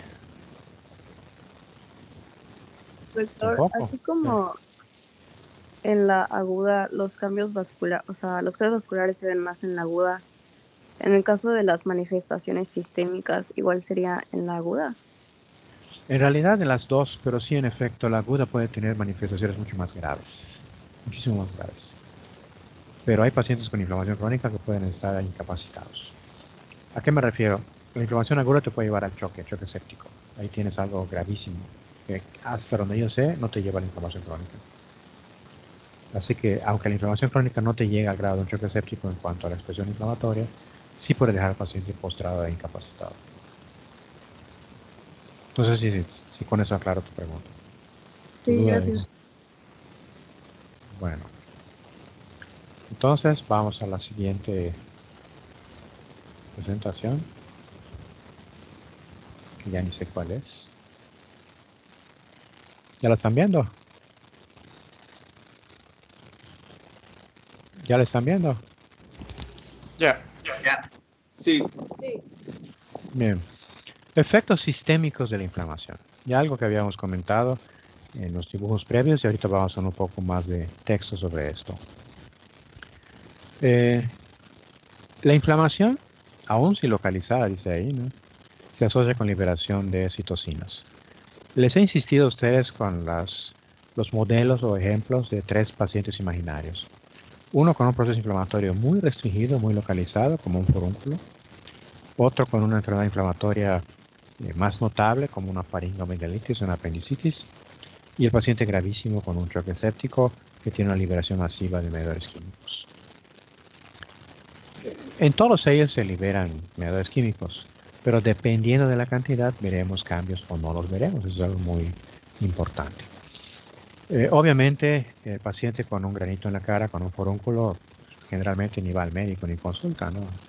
Se exprime su granito o se pone allá algún medicamento y en la mayor parte de los casos se elimina solo. Solo si tiene muchísimos un acné, se acudirá con el dermatólogo para que lo atiendan.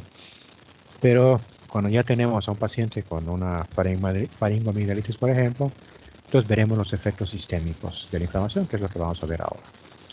Depende de la liberación de citocinas. Esas citocinas se liberan porque hay productos bacterianos u otros estímulos inflamatorios. No todos son bacterias, hay que aclararlo. Y los más importantes son factor necrosis tumoral, interleucina 1 e interleucina 6. No es ningún misterio, ya lo habíamos visto anteriormente. También, por ejemplo, puede haber interferones. No son los únicos, por ejemplo. Fiebre. Ya les dije a ustedes, lo vuelvo a repetir, que no es lo mismo fiebre que hipertermia. La hipertermia es la ganancia de calor desde el ambiente. La persona no puede controlar su temperatura porque está deshidratada, tiene alteraciones de sudoración, en fin, lo que ustedes quieran. Entonces gana calor. Esa persona hay que enfriarla con métodos físicos, echarla en hielo, tomar agua fría, ponerle ventilador, qué sé yo, para que pueda enfriarse. No le va a servir un antipirético. Le dan aspirina para su fiebre, no es ese el mecanismo. Para la temperatura elevada, perdón. La fiebre, esa es causada por alteraciones del centro termorregulador. La temperatura corporal se puede elevar bastante, 1, 2, 3, 4 grados Celsius. Y muchas veces la gente piensa que es causada por infección. Y bueno, hay que reconocerlo. Realmente los procesos inflamatorios asociados con fiebre con frecuencia se asocian con infecciones. La trampa existe en que el antibiótico es para infecciones bacterianas, no para infecciones virales. Las infecciones virales no siempre requieren antivirales. Muchas veces son autolimitantes sin mayor problema. Un catarro común no requiere antivirales, pues. Y por otra parte, la fiebre con inflamación no necesariamente es causada por un agente infeccioso. Puede haber otras condiciones que la produzcan. Así que, como les dije antes y lo repito ahora, hay que evitar caer en el lugar común y prescribir antibióticos ante cualquier paciente que tenga fiebre. Eso lo hace una persona que no sabe medicina. Bueno, ¿pero qué produce la fiebre? Aquí está, prostaglandinas. Prostaglandinas producidas en las células perivasculares o vasculares del hipotálamo. ¿Qué la estimula la producción? Agentes externos, como lipopolisacárido de pared bacteriana, que van a liberar a las citocinas, o, mucho cuidado, en ausencia de agentes externos, otros factores pueden liberar a esas citocinas. Recuerden que hay tumores que producen fiebre, sobre todo linfomas, por ejemplo, y esos tumores van a liberar a esas citocinas y no hay infección y el paciente va a tener fiebre. Y bueno, al final estos mediadores químicos van a hacer que la actividad de la ciclooxigenasa se vuelve importante sobre ácido araquidónico liberado y se producen prostaglandinas. Ya habíamos visto, creo que es la PGE2 la que se asocia con esta situación. Aquí está.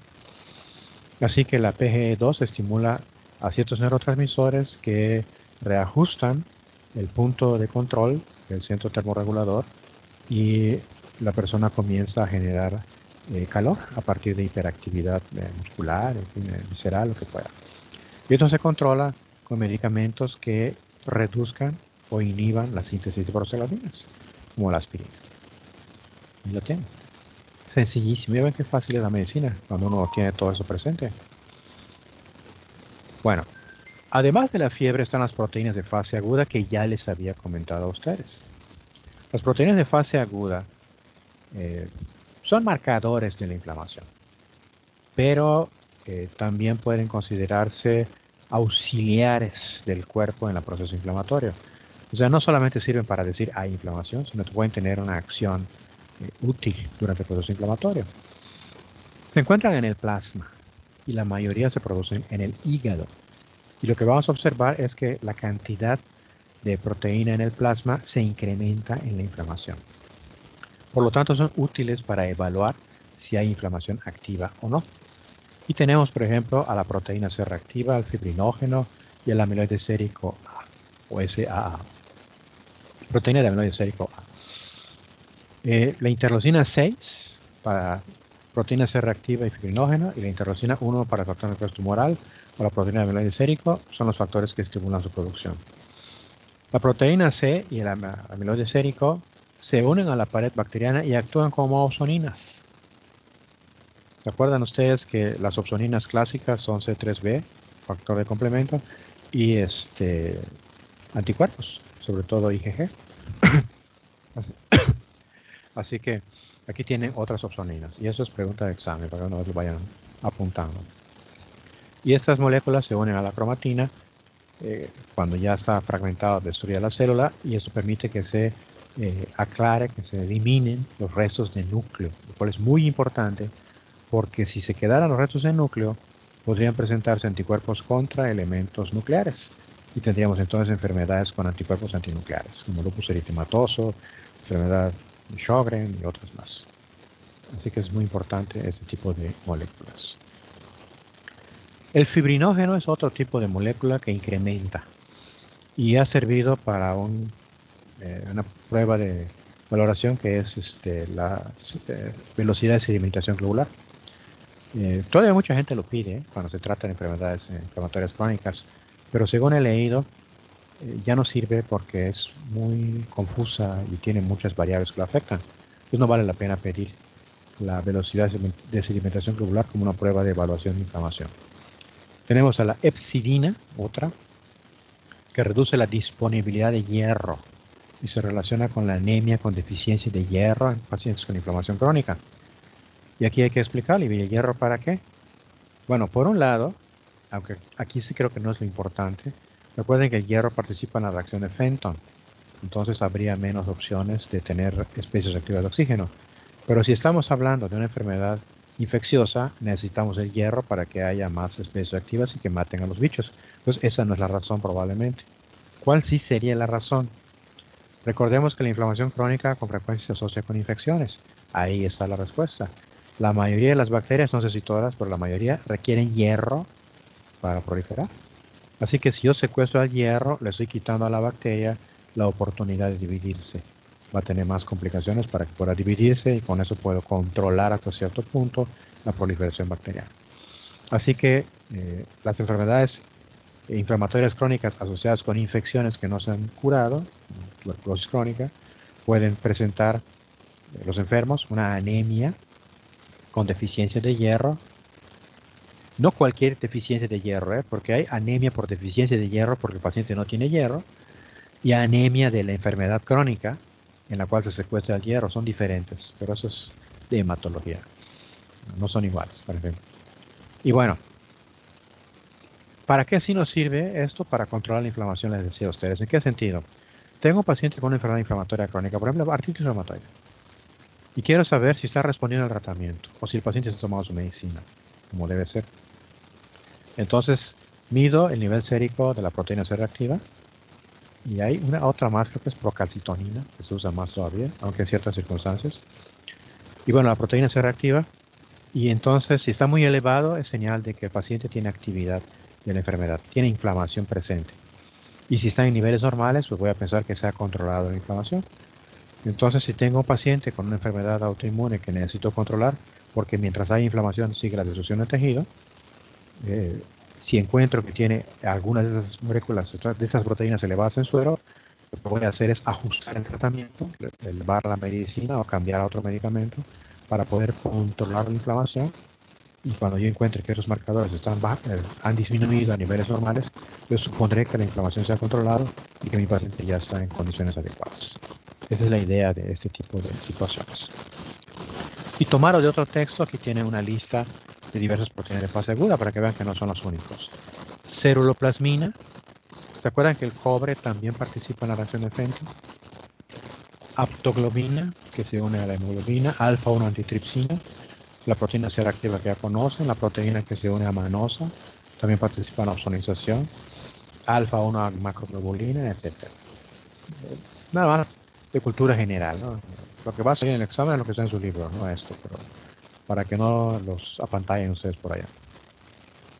Bien, entonces ya tenemos dos, fiebre y proteínas de fase aguda. Pasamos a la leucocitosis. Es típico. Llega el paciente con fiebre, datos de inflamación, y no siempre, depende de la enfermedad, el médico le pide al paciente una cuenta de células sanguíneas. No sé cómo le llaman ahora, en mi tiempo era biometría hemática, hemograma, o no sé cómo le dicen también. Bueno, entonces lo que hay que ver son los leucocitos que hay. Ya sabemos que la leucocitosis en inflamación aguda generalmente es de neutrófilos, mientras que la leucocitosis en la inflamación crónica generalmente es de linfocitos, por lo que ya sabemos de la célula preferencial en cada tipo de inflamación. Y cuando se trata de neutrófilos, pues si encontramos neutrofilia, que es el nombre técnico para el aumento de neutrófilos, supondremos que probablemente haya una infección bacteriana. La cuenta de leucocitos varía de un laboratorio a otro, o según el libro que consulten, según el sexo de la persona, según la edad de la persona. Los hombres y las mujeres tenemos diferentes cuentas. Los niños, los adultos y los ancianos tenemos diferentes cuentas de leucocitos. Así que hay que tener una idea clara de nuestro paciente, qué sexo tiene, qué edad tiene, para poder entender mejor esto. Generalmente son 9.000, 10.000, 12.000 según lo que vayan contando. Pero ya cuando encontramos 14, 15.000 o más, definitivamente hay leucocitosis. En algunas circunstancias puede haber una reacción intensísima y encontrar 40, 80.000 leucocitos. Eso se llama reacción leucemoide. Y que yo recuerde, un ejemplo clásico lo tenemos con la... ay, se me olvida el nombre de esa enfermedad. Es la tosferina. La tosferina. Que es una infección bacteriana. Se me olvida el nombre ahorita de la bacteria que la produce.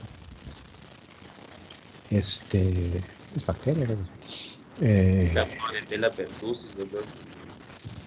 Creo que es esa, sí, pero bueno. Que causa este tipo de reacción leucemoide. Yo creo que solo una vez en mi vida he visto eso, pero bueno, yo no soy clínico, soy patólogo. Pero es muy importante que lo tengan en cuenta porque si encuentran 100.000 células, lo primero que van a pensar es en leucemia. Y bueno, podría ser que el paciente tenga un tipo de enfermedad y esto le esté causando esta condición. Bien, ahora bien, dice acá, esto se debe a la liberación acelerada de células desde la médula ósea de una reserva postmitótica causada por citocinas.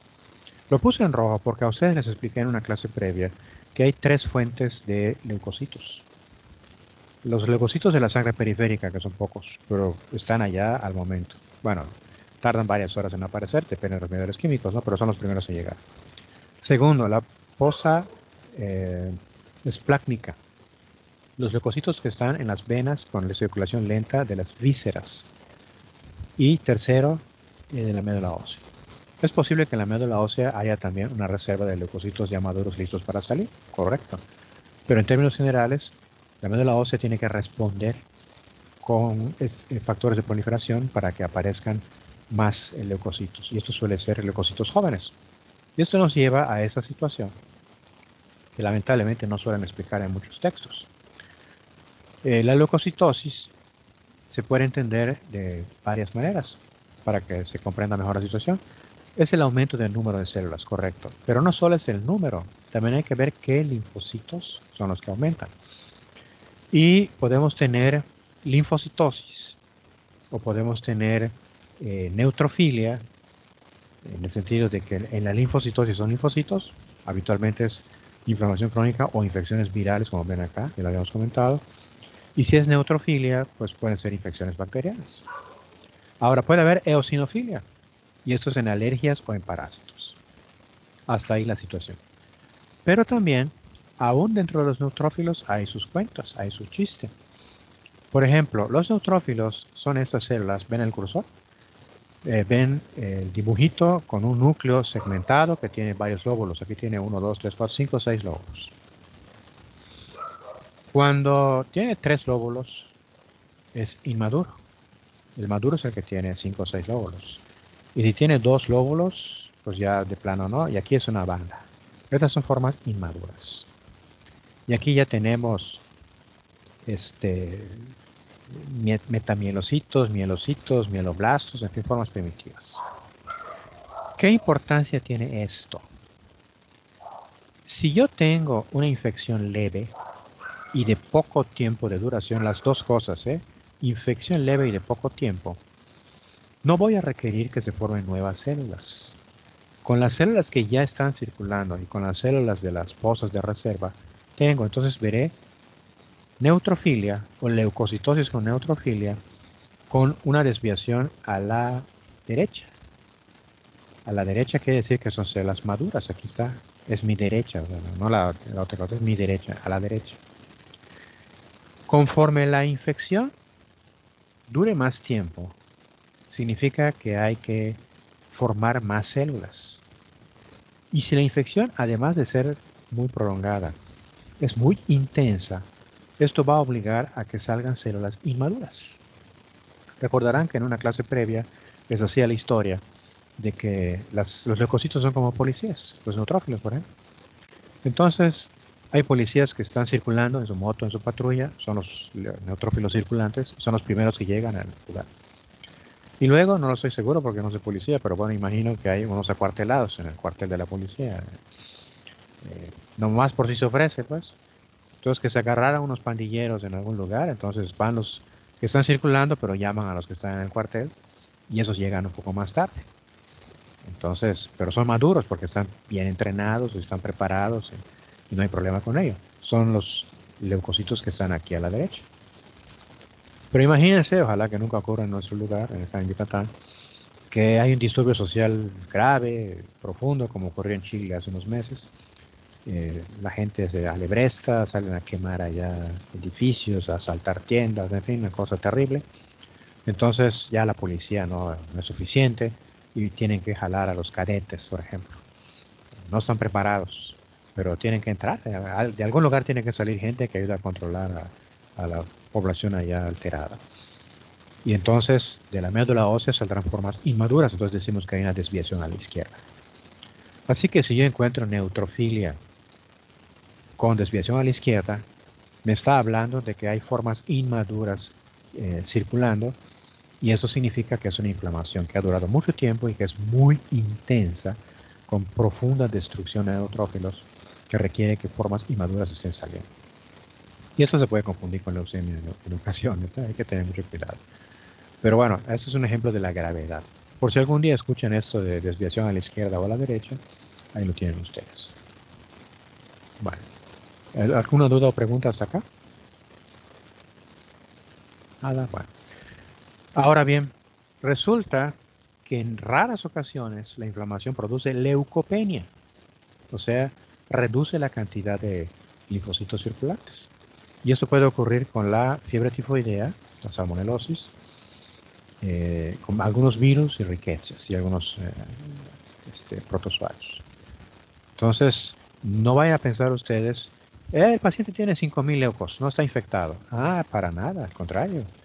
Ese que tenga 5 o 4.000 leucos puede ser que sí esté infectado, pero con un bicho que está provocando que haya reducción de los leucocitos circulantes. Mucho cuidado con eso. Y bueno, ¿qué otros efectos sistémicos hay? Pues tenemos aumento de la presión arterial, taquicardia, reducción de la sudoración, sobre todo si el paciente está grave.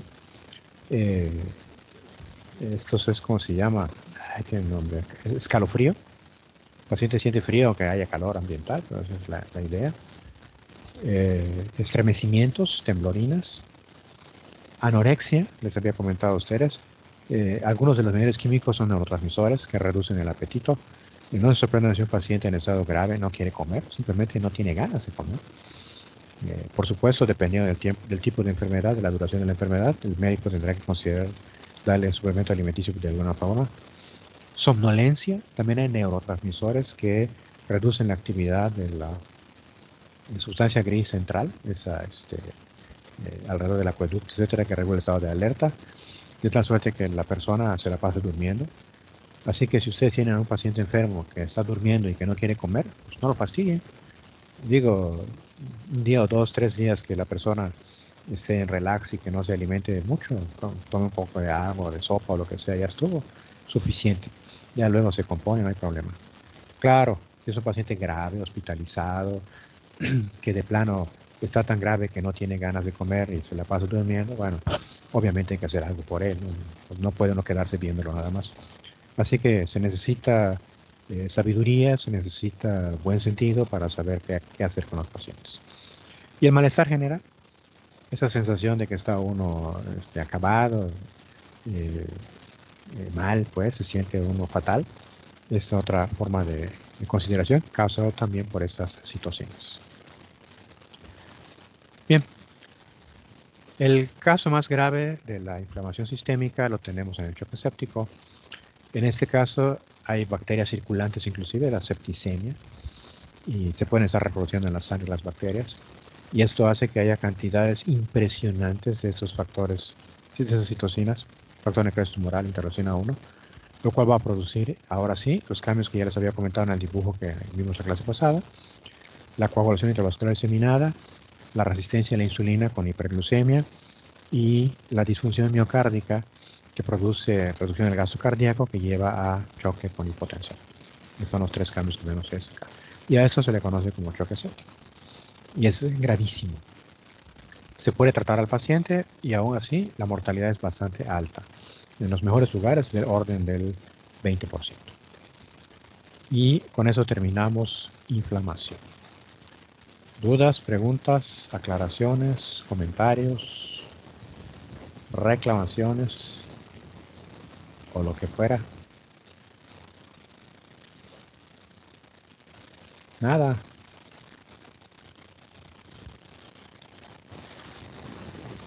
Muchachos, Dios mío, a ver, Irene tiene levantada su manita. Doctor, el Sí. choque séptico es lo mismo que el síndrome de respuesta inflamatoria sistémica. Más o menos. Eso es terminología de terapista. Yo le llamo choque séptico y lo que tiene el paciente es un síndrome de inflamación sistémica. Seguramente hay alguna diferencia conceptual, pero bueno, van cambiando los nombres. Vaya es lo mismo, pues, básicamente. Si quieres verlo de cierta manera, por allá vale leer. Bien. ¿Alguien más? A mí que alguien había levantado la manita. ¿Nadie? Sí, yo lo había levantado, pero era la misma pregunta. Ah, bueno. Muy bien.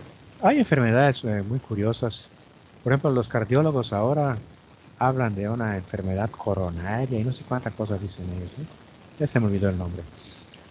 Nosotros los patólogos seguimos hablando de la morfología, ¿no? De infarto de miocardio, fibrosis miocárdica, en fin, una serie de cosas. El concepto que manejan los cardiólogos suele ser fisiopatológico, mientras que nosotros manejamos un concepto anatomopatológico.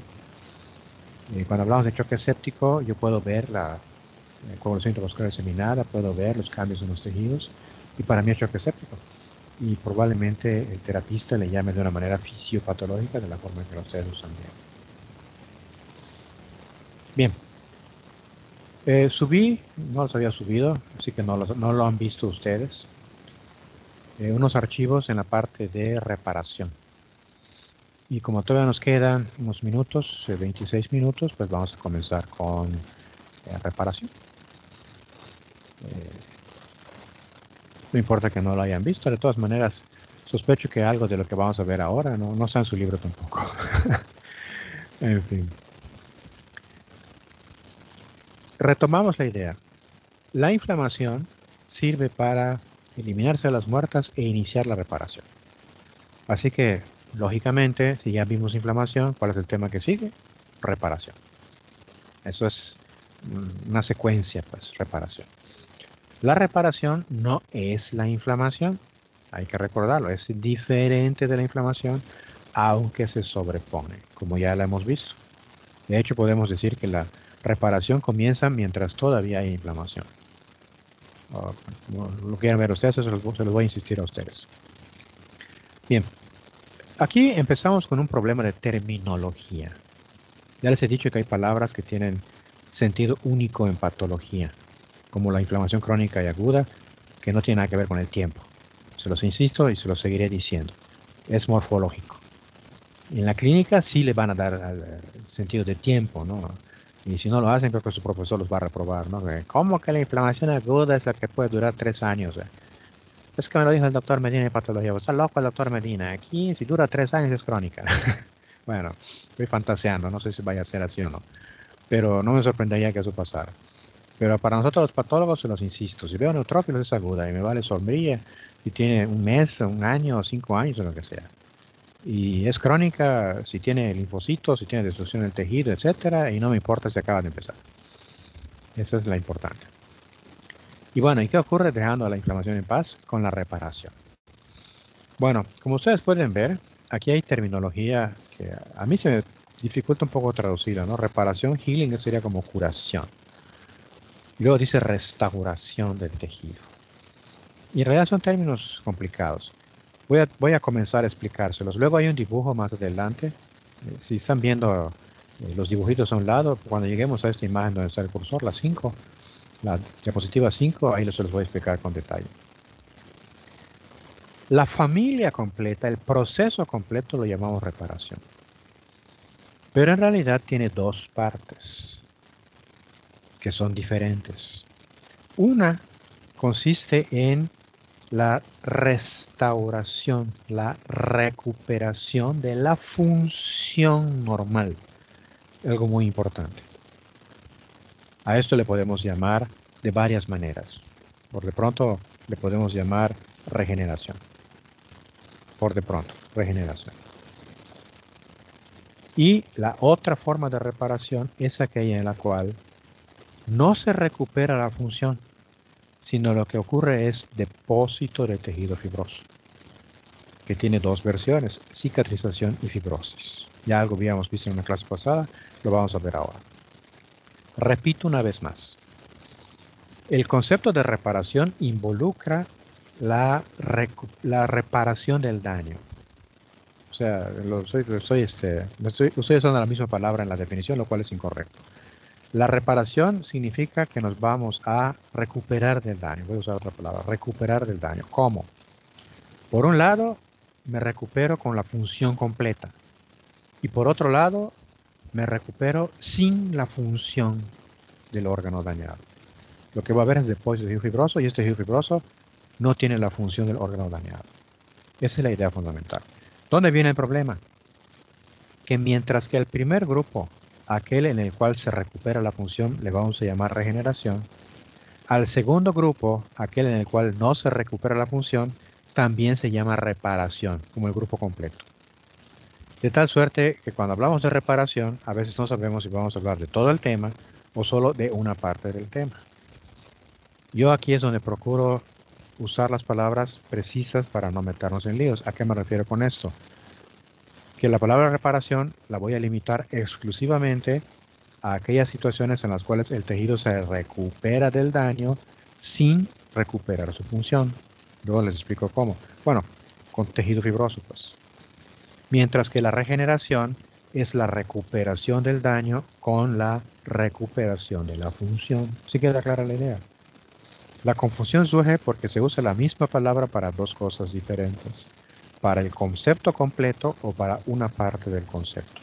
Para fines de nuestro curso, cuando yo hable de reparación, solo me voy a referir una vez más a la recuperación del daño, pero sin que se recupere la función. Luego les comento eso.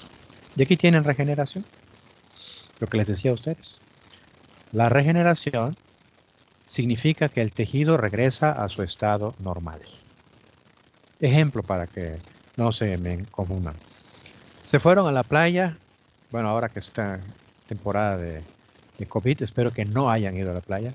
Pero bueno, en años pasados, cuando no había COVID, se fueron a la playa y se quemaron con el sol. Y ahí se andaban paseando ustedes allá como hot dog de Oxxo, todos rojos y pelándose. Hoy, octubre del 2021, hace un año, ¿quién puede mostrar sus lesiones de la piel por esa quemadura solar que tuvieron en el verano del año pasado? Nadie. ¿Qué ocurrió con su piel? Se regeneró, recuperó su función. Segundo ejemplo, todos nosotros hemos tenido faringoamigdalitis. ¿Quién puede hoy mostrar la evidencia de que tuvo faringoamigdalitis? Nadie. Porque si examinamos la faringe de cada uno de nosotros, la encontraremos normal. Quizá alguien le haya quitado su amígdala, pero bueno, es otra historia, eso es diferente. Pero básicamente, si no nunca los han operado ni nada, sus amígdalas, su faringe, sus pilares palatinos, todo va a estar perfectamente normal. Entonces decimos que aunque se lesionó el tejido por la radiación solar en el caso de la quemadura solar o por la infección viral o bacteriana en el caso de la faringoamigdalitis, el tejido regresó a lo normal, se regeneró. ¿Ya lo tienen? Esa es la idea. Y eso lo vemos obviamente en tejidos que pueden proliferar, o sea, en tejidos lábiles y en tejidos estables. Nunca lo vamos a ver en tejidos permanentes. No hay regeneración en el corazón, no hay regeneración en el cerebro. Hemos dicho que en realidad esas células sí se dividen, las células del corazón musculares y las células del cerebro, las neuronas, pero se dividen tan lentamente que para fines prácticos es como si no lo hicieran. Y así es como ocurre. Un paciente tiene un infarto y perdió la función de la zona infartada. En cambio, si me lesiono la piel con una quemadura solar, o si me lesiona el hígado con una noche loca ya de tragos, recuerden que el alcohol mata hepatocitos, pues si solamente fue una noche de copas, mi hígado se puede recuperar perfectamente. El epitelio de la piel es un epitelio lábil que todo el tiempo se está reparando. El epitelio bueno, es un epitelio glandular, ¿no? Del hígado. Es un epitelio, es un tejido estable que si hay daño se divide y una vez que se recupere el número de células adecuado, pues dejan de dividirse. Pues no hay problema. Y por supuesto, en realidad, quienes van a hacer el trabajo son las células madre de cada tejido. Mientras haya células madre y ciertas condiciones que ya veremos, va a haber recuperación de la función. Y aquí vienen detallitos, y hay minucias que yo no les pregunto, pero no está de más que sepan. Si el tejido se recupera totalmente, haciendo una frase latina, recurriendo a una frase en latín, ad integrum, en su totalidad, en su forma y en su función, decimos que hay restitución. O sea, la regeneración en la cual se recupera totalmente la forma y la función se llama restitución. Yo nunca se los voy a preguntar, yo solo les pregunto regeneración, pero bueno, por si algún día quieren apantallar a alguien. Y los dos ejemplos que les di a ustedes, el de la quemadura solar y el de la faringoamigdalitis, son ejemplos de restitución. Hay otro ejemplo, el del hígado, en el cual no hay restitución, pero sí hay regeneración. Y ahorita les explico con el dibujito que sigue, se los voy a explicar para que se entienda mejor. Ahora bien, si la destrucción fue muy grande, puede ser que se pierda el andamiaje, la estructura de soporte del tejido y no hay manera de que haya regeneración. O puede ser que las células que murieron sean células permanentes y no va a haber regeneración. Entonces la única forma es que se deposite tejido fibroso.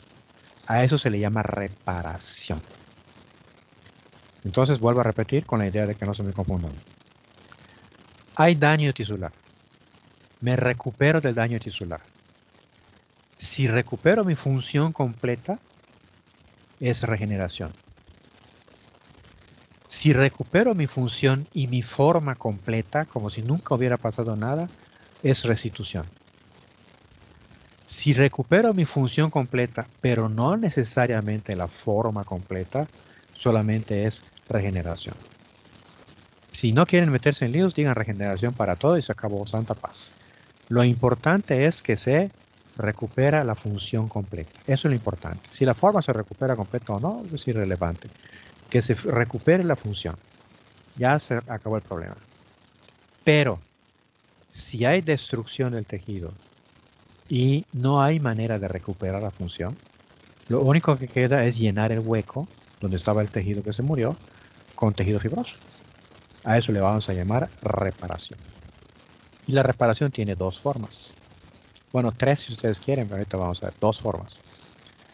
Que la reparación esté en una parte del órgano. A eso se le llama cicatriz. Todos nosotros tenemos una cicatriz, la del ombligo.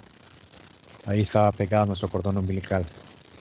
Y creo que casi todos nosotros tenemos otra cicatriz en el hombro, la de la vacuna de la BCG. Y seguramente muchos, si no es que todos, tenemos alguna otra cicatriz, una cortadita por acá o por allá. El acné, que suele destruir la piel, deja cicatrices también. Eso es una parte del tejido del órgano. Pero si el depósito de tejido fibroso ocurre en todo el órgano, todo el órgano, a eso se le llama fibrosis. Un ejemplo de fibrosis es la cirrosis hepática. Cirrosis porque el hígado se torna duro, no sé si puede usarse el término como piedra, el skiros es duro, es la idea en griego. Así es que el término clínico es cirrosis hepática. El término anatómico es fibrosis extensa del hígado bajo ciertas condiciones, es más o menos intercambiable. Esta fibrosis puede ocurrir en el pulmón, ahí se le llama pulmón en panal de abeja, por ejemplo. Es descriptivo, es fibrosis pulmonar idiopática es el término correcto. O puede ocurrir en el riñón terminal le decimos, o nefrosclerosis. En fin, entonces, una vez más, si el tejido se daña y no recupera su función, sea porque la célula no puede dividirse de nuevo, como ocurre en el miocardio, sea porque se pierde el soporte de la célula, entonces la única manera es depositar tejido fibroso y hay dos versiones. Si solo es en una parte del órgano, se llama cicatriz. Y si es en todo el órgano, se llama fibrosis. Y el tercer tipo no ocurre en un órgano, sino ocurre en el exudado inflamatorio que ya habíamos estudiado antes, cuando vimos inflamación fibrinoide o fibrinosa, ¿se acuerdan ustedes? Que es organización. Y la organización se refiere a que el exudado fibrinoso es sustituido por tejido fibroso. Entonces aparece tejido fibroso donde nunca hubo tejido previo, como ocurre en una cavidad pleural o pericárdica. O sea, la cavidad es virtual. Cavidad virtual no existe, pero se llena esa cavidad virtual, ahora sí existe, se llena con exudado inflamatorio con mucha fibrina. Pero en vez de desaparecer, se deposita tejido fibroso. Entonces no es una cavidad, es tejido fibroso, que está en un lugar donde antes no había nada. Entonces esa es la idea de organización. Espero que quede claro. Y aquí vamos con este esquema que ilustra lo que estamos comentando. Y creo que aquí ya se entenderá mejor lo que estamos diciendo. Tenemos una célula normal, vean el cursor, dice homeostasis. Circulito rosado, semeja una esfera, ¿no? En la parte alta. Este circulito recibe una lesión, hay un rayito allá que lastima. Pues pueden ocurrir dos cosas. Regeneración. Se recuperó en su totalidad la forma y la función. Aquí no ha pasado nada. Es lo que vemos en la diarrea, en el catarro, en la faringoamigdalitis. No hay evidencia de daño. El tejido, el órgano es perfectamente normal en forma y en función después del daño. Eso se le llama regeneración o si ustedes quieren ser muy exquisitos, restitución. Otra forma de regeneración se da, y el ejemplo clásico es el hígado. A un paciente le quito un pedazo de hígado porque tiene un tumor, porque tuvo un traumatismo, porque donó su hígado a un enfermo. Entonces se va a quedar con medio hígado o menos inclusive. Bueno, aquí como ven es menos, en la tercera parte del hígado, le quitaron una gran cantidad. Entonces, ¿qué va a ocurrir con el hígado que quedó? Prolifera y aumenta de tamaño y recupera la función. Pero fíjense, no es igual que el anterior, como que le falta un pedazo. ¿Qué es lo que va a marcar esto? El peso, no la forma, el peso. Si aquí pesaba 1,2 kg y le quitamos 800 gramos y nos quedamos con 400 gramos, los 400 gramos que quedan aumentan hasta 1,2 kg. ¿Qué forma tiene? ¿Quién sabe? Pero su función es normal, igual que la del hígado antes de ser dañado.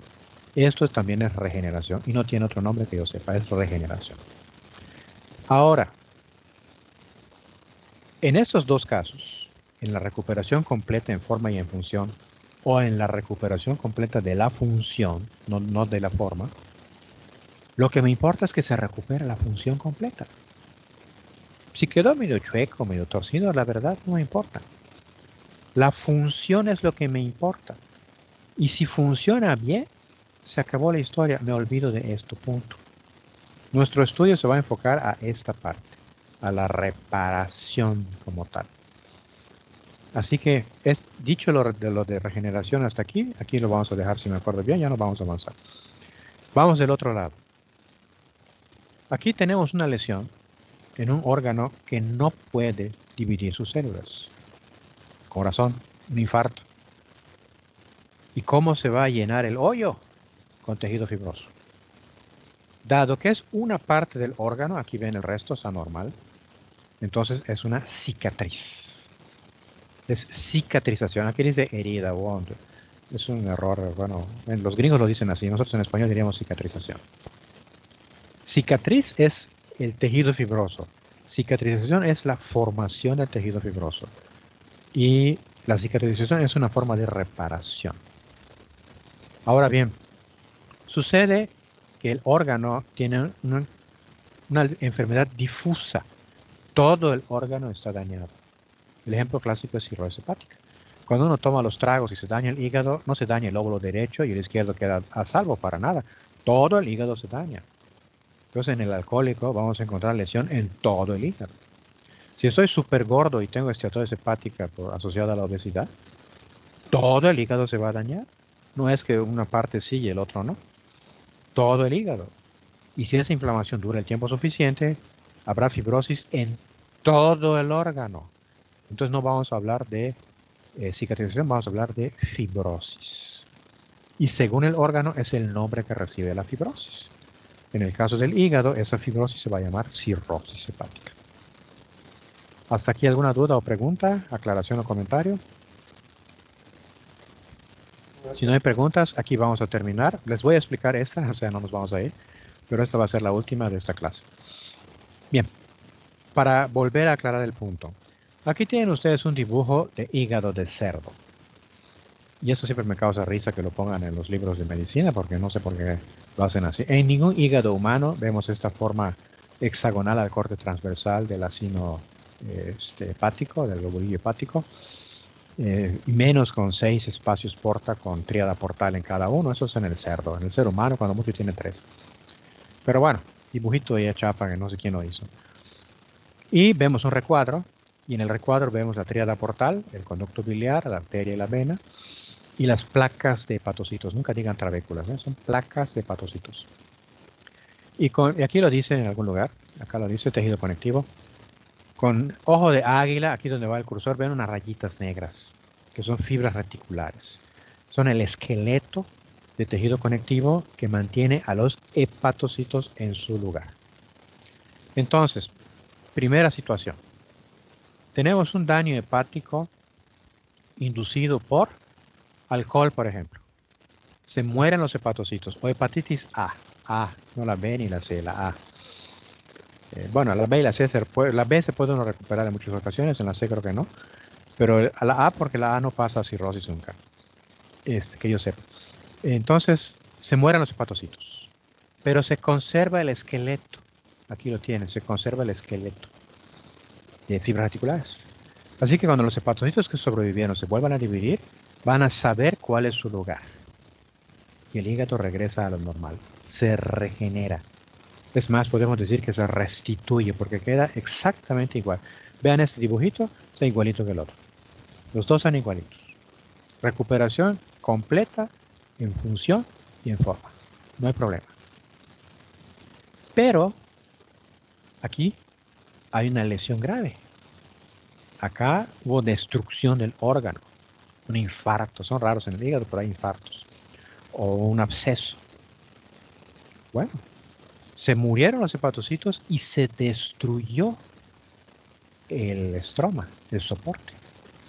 Así que aunque el hepatocito se pueda dividir, fíjense que la primera condición para que hubiera cicatriz o fibrosis es que no se dividen las células. Pero les dije que había otra condición, que el soporte de las células se perdiera. Aquí tenemos que el hepatocito sí se puede dividir, pero se tiene la segunda condición, se perdió el soporte. Las fibras reticulares ya no están. La única manera que puede darse entonces es depósito de tejido fibroso, cicatriz en el hígado. Y ahí lo tiene. Entonces, en el proceso de recuperación de la lesión, dependiendo del órgano, del tejido, de la intensidad del daño, si las células se pueden dividir o no, si se perdió o no el soporte de las células, podemos tener que el órgano se recupere completamente, se regenere, o podemos tener que el órgano se repare porque no pudo recuperar su función, y al decir reparación estoy significando que se depositó tejido fibroso. Y o sea, puede ser cicatriz o puede ser fibrosis. Y ya está.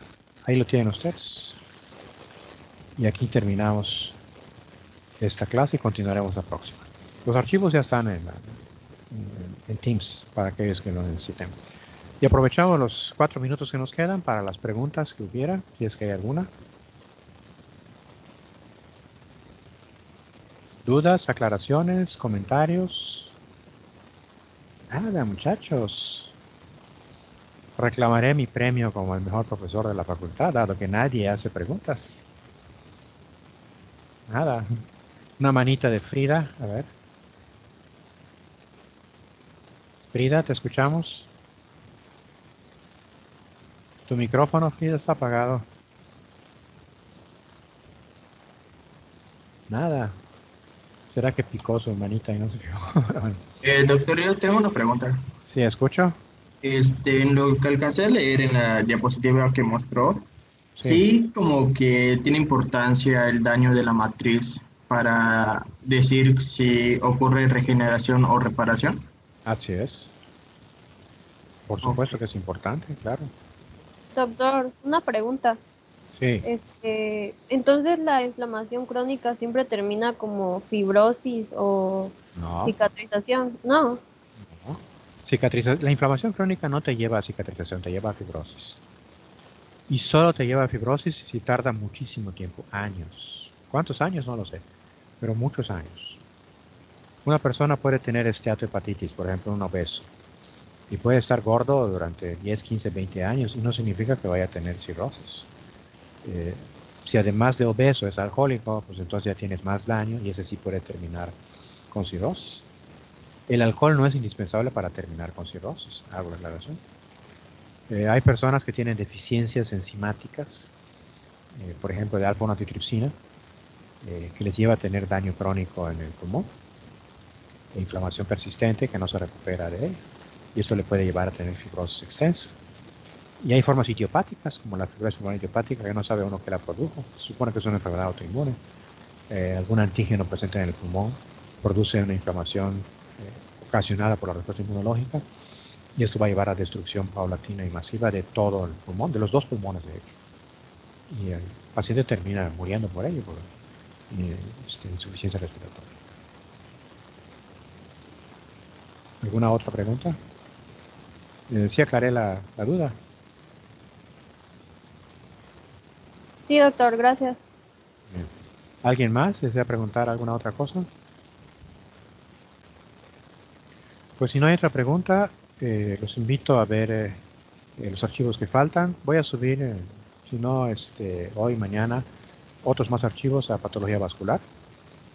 Son como 5, creo, los que hacen falta, para que ya estemos completos y podamos ir terminando. Si no terminamos la próxima semana, que no creo, 2 semanas más y ya estamos terminando. Ya para que se vayan preparando para el examen a los que estén preocupados por ello. Muy bien, si no hay otra cosa, voy a detener la grabación. Ya se está deteniendo.